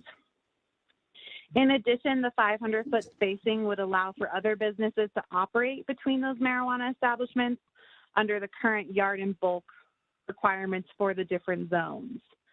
So before you tonight is really just a question of, does the Planning Commission support these two recommendations? And if so, then the next step would be at the March meeting, we would bring back the ordinance for the Planning Commission to review and adopt or recommend to move on to the Board of Trustees for adoption. And so I don't see Trustee Taylor's on yet, but Commissioner Giblin or Vice Chair Reese, do you have anything else you want to add?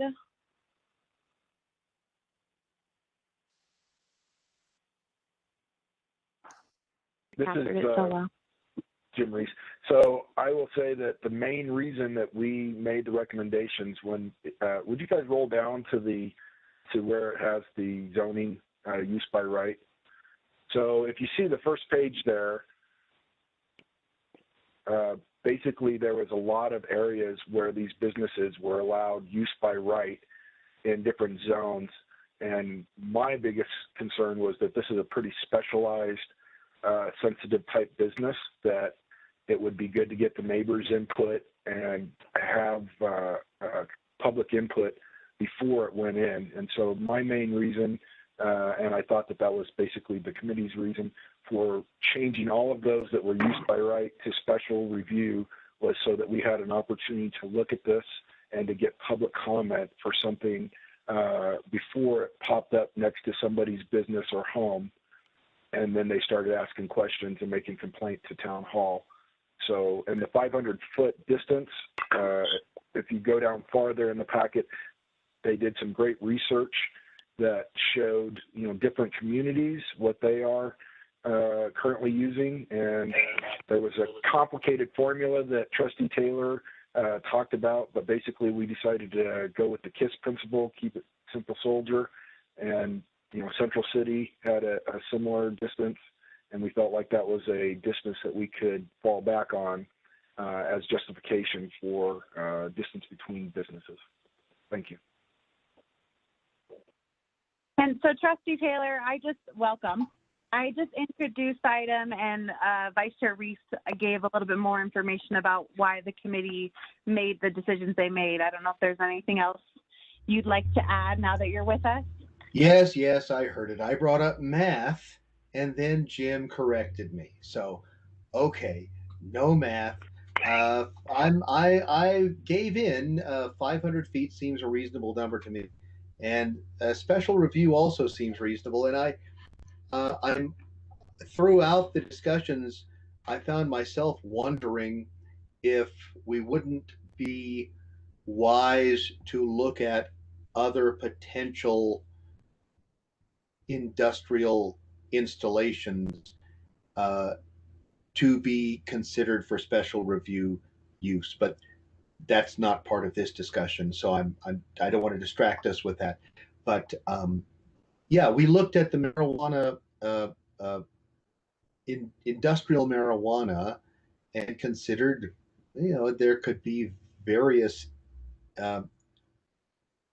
effluents and other issues that may have an effect on nearby neighbors. So special review use seemed reasonable, and these don't happen very often, so it wouldn't be a huge burden for us. So yeah, I'm agreeing with Jim on everything, even though my original plan was to use math. But there we go. Okay, does Billy have anything to add? Yeah, actually, I do. I actually I did a little of both. I actually did the math on Julian's wild equation, and giving out the numbers that came from the math, and then just looking at these distances that other towns have used. They were kind of close enough, and in some ways the 500 feet was even made more sense, and we could justify it by looking at similar towns like Central City or Mancus, Silt, towns that are more hemmed in, and smaller mountain towns. So ultimately, yeah, that was why we came down with that. And like Julian alluded to, I kept beating the drum of, we don't really want to just pick on marijuana with this. We don't want this to be a town that's only grows tomatoes or only weeds baskets or only makes cabinets. Like, we want all industries to spread out, but that's not the scope of this project. But I'd say in general, our hope is that, just we're trying to create a potential for diversity of business in all these districts. If I could, Steve, I want to add to what Billy just said. We entered into this discussion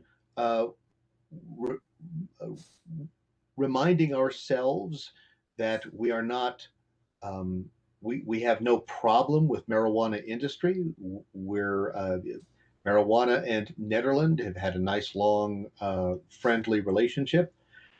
The goal is to assure that we have a diversity of industry. And we know that from time to time, marijuana can become kind of a fad. And so our goal, I believe, was primarily to assure that, yes, we can have marijuana industry, but we don't want to base our entire economy on marijuana industry. At some point, we would like to call in other variants, other types of industry, in order to assure that we have a diversified industrial base. So that was very much our goal. That's an excellent point, and definitely, well, you got to start somewhere too, right? Mm-hmm. So, yeah, well, we'll go. Anyone else have any input that they want to make? Oh, Jennifer, what about from a legal perspective? What, did you see anything here, or you were part of the subcommittee? Yes, I was waiting for my video to start and it wasn't coming on, so that I apologize for the pause there, but No worries. I wasn't really part of this subcommittee, but I did participate in the meetings and did provide advice and recommendations. So all of the recommendations are fine in terms of a legal review. Excellent, thank you. Okay, any other planning commission members have any comments? This is just a discussion item, so you can just kind of jump in and offer any suggestions or criticisms or suggestions, whatever. Steve, it's Roger. I have one comment. Okay. Not certain. It's certainly not the zoning part. It would be more the ordinance and the impact, on the neighborhood. But and I'm not certain, being a little bit older and not partaking of this particular drug at this time in my life, I'm not certain at what point is the process, but I have come across it in Boulder, out in East Boulder, and actually come across a little bit in Nederland, and it absolutely stinks like a skunk. And I know there's actually we've had some where there have been grow houses too, just in neighborhoods around town, which I know this is not the issue. Like I said, it's not a zoning, but just as a trying to think of the word I'm trying to say, just the ordinance, the that being a deterrent, is whatever we do as we get more and more of this, we need to deal with the stink. Commissioner Cornell, there are actually a series of guidelines right now for specifically like marijuana cultivation that they have to regulate smell, and that comes from the Marijuana Enforcement Division, not even just town. And so as we work through these marijuana ordinance changes, Attorney Madsen has already identified that there are ways that we need to align our code with state statute. But I just wanted to let you know that the smell side of the marijuana cultivation is heavily regulated. How come I smell it all the time? But okay, that's the only reason why I brought it up right off the get-go, because that's actually the only issue that I have, because it really does impact neighborhoods and impacts neighbors. Roger, your sensitive schnoz is a value to all of us. And yet we do know that that's one of the reasons we brought in special review. So we can demand smell control, odor control from the applicants, and we can enforce that. And so that's an important aspect of the special review use. I would note that we do have a couple of, and Miranda will know this better than I, we have marijuana industry within Nederland now, and they seem to be controlling the odor pretty well. So I think that bodes well for special review use and insisting upon odor control as a part of that contract. Correct. We have two cultivation licenses. It's the Flower Collective that's on Big Springs, right near the shopping center, and then Harvest House also has a cultivation license. And I have not received any complaints about smells. They do have to submit their kind of smell reduction plans as a part of their renewals, and I will tell you that it is a very extensive system. And Rick Hendrickson I know he's done more fire inspection, but has gone in the buildings, but they do have to have kind of state-of-the-art systems per, again, Marijuana Enforcement Division. That's fantastic. So we don't really need to have a long discussion on it. So I just wanted to bring that up from the get-go. So thank you very much for your feedback. Any further comments from town staff, such as Rick? Rick, I see his name there. He hung on for a long time. I know that Chris Pelletier also had, just for as a part of special review use, that he's in favor because nutrient discharge has an impact on wastewater operations. And so it's an important piece that has to be mitigated and would ideally be included into, well, actually should be included into any special review use. So I don't know, Chris, if there's more you want to expand on that, but that's also a great opportunity to address that concern. Post office. Yeah, I'm on here. Nothing really from our at all. Whatever facilities they have and whatever kind of odor control they have set up, that's within, like I said, the state guidelines and the town guidelines. As long as it's safe from a fire standpoint, we don't look at it beyond kind of superficially. Okay, thank you. Thank you, Rick. How about, is Chris Pelletier still on, or is he gone? My connectivity just blipped at town hall, and my assumption is his probably did too. So it shows he's there, but I don't think he's there.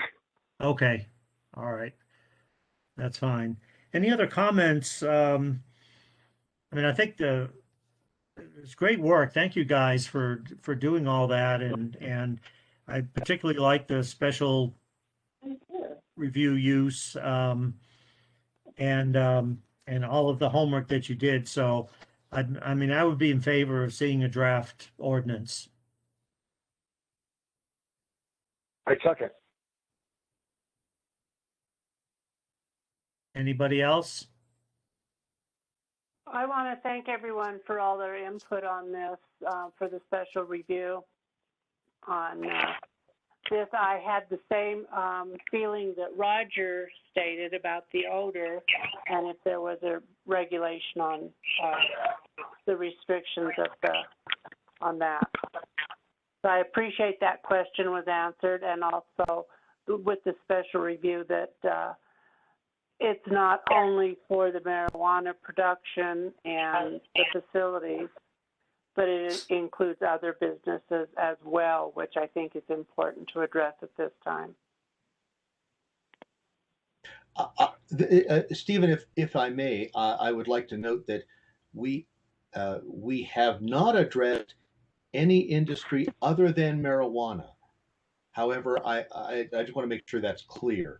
But we are recommending that it may be a reasonable thing to do to establish a subcommittee to think through certain other special types of industries. So just so everyone understands. And my opinion on that was it was brought up, so that was definitely a factor in the review of this. No, as I said before, I think it's good. It's a good place to start. We'll see how this goes. And then it's like a template, if you will, for, you know, as we can expand this. So I think I mean, I'm happy with everything I read here, and I think we should proceed with the draft ordinance, and then we'll see what the Board of Trustees has to say. And I'd like to note that the separation part of this came about as a result of Jennifer's recommendations. And I think Jennifer's input and recommendations were tremendously helpful to all of us. And so kudos to Jennifer and her support in this. Yeah, Okay. I want to give kudos to the whole team. So you guys did a great job on this, Miranda and Planning Commission and Julian and Jennifer. So thank you. Okay, very good. So we don't have to take a vote or anything, right? So we can just sort of recommend that that we do the draft ordinance and for the next meeting. Is that all we have to do? That's it. We will move forward. Perfect. Okay, and thanks again. Everyone said that for all the hard work. So we shall proceed. So the last item is the staff report, and I think given the late hour, I think most people can read it, but I'd like to give Karen the opportunity to maybe highlight some of the points in there, if that would work, Karen. Sure. Well, good evening, everyone. Certainly been an interesting meeting, lots of good conversation. We, you know, I do want to be mindful of your time. There is a lot of information in this report. I think you all know that we have been in level yellow now for the public health order since the beginning of the month. And that means that we've had restrictions reduced for the businesses. They are operating at a higher capacity with less restrictions. I think you also are aware that Boulder County is doing very well with their vaccinations. They've got over 75% now, I believe, of the people over 70 vaccinated, and they've given out 50,000, at least one dose to 50,000 people in the county. So the county's doing really well, although they're actually geared to do even more. The number of vaccines they're getting is still fluctuating, but usually around 7,000 or 8,000 a week. They're hoping that we see a pretty big increase in that coming up in not too long. Let's see, what else do we have on here? We are hosting a joint meeting between the Boulder County Commissioners and the Board of Trustees at 6 o'clock next Tuesday. And so if it's something that you're interested in, you might want to tune in.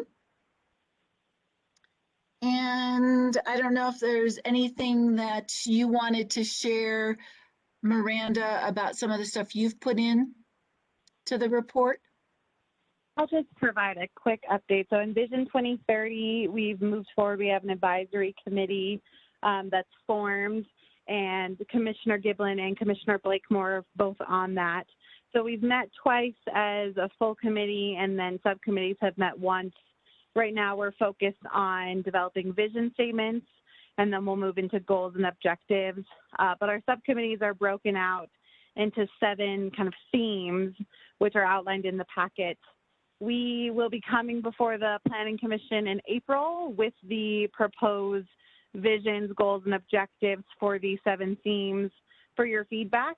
But I'm just really appreciative of the work that's been done thus far, and just a huge shout out to Commissioner Giblin and Commissioner Blakemore for all their work and for stepping up into that role. And then in here, just kind of, Chris has a lot of stuff going on, Public Works has a lot going on, and so I just wanted to copy and paste his staff report into here that you could read on your own time. And if you have questions, follow back up with Chris. And Commissioner Williams, or Chair Williams, before we adjourn, Rick Henderson had tried to say something during public comment earlier, but I think got stuck unmuting. And so I would like to give him the opportunity to just give his quick little statement he was trying to do earlier, if that's okay. Okay, before we do that, I just wanted to follow up with a communication I had today regarding the Nederland vaccine clinic. They're still working towards getting that set up shortly. They had a meeting, I guess, Dawn. Yeah, and we just had a meeting today with Boulder County Public Health. Okay. All right. And we're still very much on the list. They were delayed a little bit because of the very cold weather. It slowed down some of the vaccination clinics and also some of the transportation of vaccines across the country, the storms that have been around nationwide. So there was a slight kind of hiccup, but we're still very much on their list. And we're hoping in the next 2 or 3 weeks that we get a clinic up and running. And you know, they just remind us to stay patient, that they're all doing the best they can, and working with the low supply, and then dealing with the tricky parts of trying to transport the vaccine in a safe way, and so on and so forth. Yeah, very good. Thank you for that. I just wanted to give that quick update. And then on a personal note, Susan got her first COVID shot today, as a matter of fact, my wife, Susan. So she's quite happy. So, all right. With that, I think we'll go to Rick. So, sorry we missed you, but better late than never, and it is late. There you go. Yeah. Well, thanks for giving me a minute here. So I just wanted to mention a couple of things. Last night we had a fire over off of Cold Springs near a house. It was started by ashes that were left out. We had the same thing a month or so ago where a garage burned down out off Ridge Road, again from fireplace ashes. So just a reminder to be super careful. Ashes in both cases were put in either plastic or paper bags. The owners thought they were cold, they weren't. So metal buckets, tight closing lids, keep them in there for a week and make sure they're cold. The other thing is, with the cold, we've had a couple of CO alarms at people's houses, and that's great because that means people have CO detectors. We know that kills people. It killed a couple people in Central City a couple months ago. So just make sure your CO detector is working if you've got any kind of wood burning stove or gas appliance or anything. So I just wanted to throw that out, give you something there to finish off the night with. Thanks, Rick. There's an application that I made about safe ash disposal. It's on the building page, because a few years ago I was told that this was the biggest issue. One of the biggest issues that the fire department responds to is poor ash disposal. So there's a bunch of pages, and I brought it over to Ace Hardware, and they were giving it away to new residents and things like that. But it always benefits folks who are seasoned and who know this up here, to remind folks to find ways to safely dispose of that. And you can look at that applicant guide. There's also, it talks about another one that talks about pipe safety, wood stove and chimney pipes and stuff like that. So good stuff for new residents. As we probably already know this, but good reminders. Excellent, thank you. And just a quick question for Rick. I've been asked this question before. The CO2 detectors, how long are they good for? Well, I don't know about CO2, but the CO detectors, the carbon. I'm sorry, CO. You know, most of the ones we're seeing now are just the plug-in ones. They have a battery backup, and you know, I don't know how long they're good for. With smoke detectors now, they're saying 5 years. CO detectors, I would look at the packaging and see. They're still relatively new on the market, so they don't have quite the history that detectors do. So I would think they'd at least be good for 5 and probably longer if they're kept in good shape and batteries changed regularly. Okay, good, thank you. All right, well, I guess we're probably not going to get too many objections to adjourn, but we would need a motion. Motion to adjourn. We'll stand by, Chris. Second? Second. Okay, that's Karen, I think. All in favor? Aye. Aye. Thank you, everyone, for your time and efforts, and enjoy the snow. Meeting is Thank you, meeting is Steve, adjourned for sharing. at 10. Meeting is adjourned at 10:53 p.m. Thanks, everyone. Okay. Perfect. All right. Good night. Thanks, everyone. Good night. Good night, all. Good night. Have a good night. So Cynthia, once you stop recording, I'll shut the meeting down. I'm not seeing the video thing that was shown. Oh, I'm on it now. I don't, what, that's so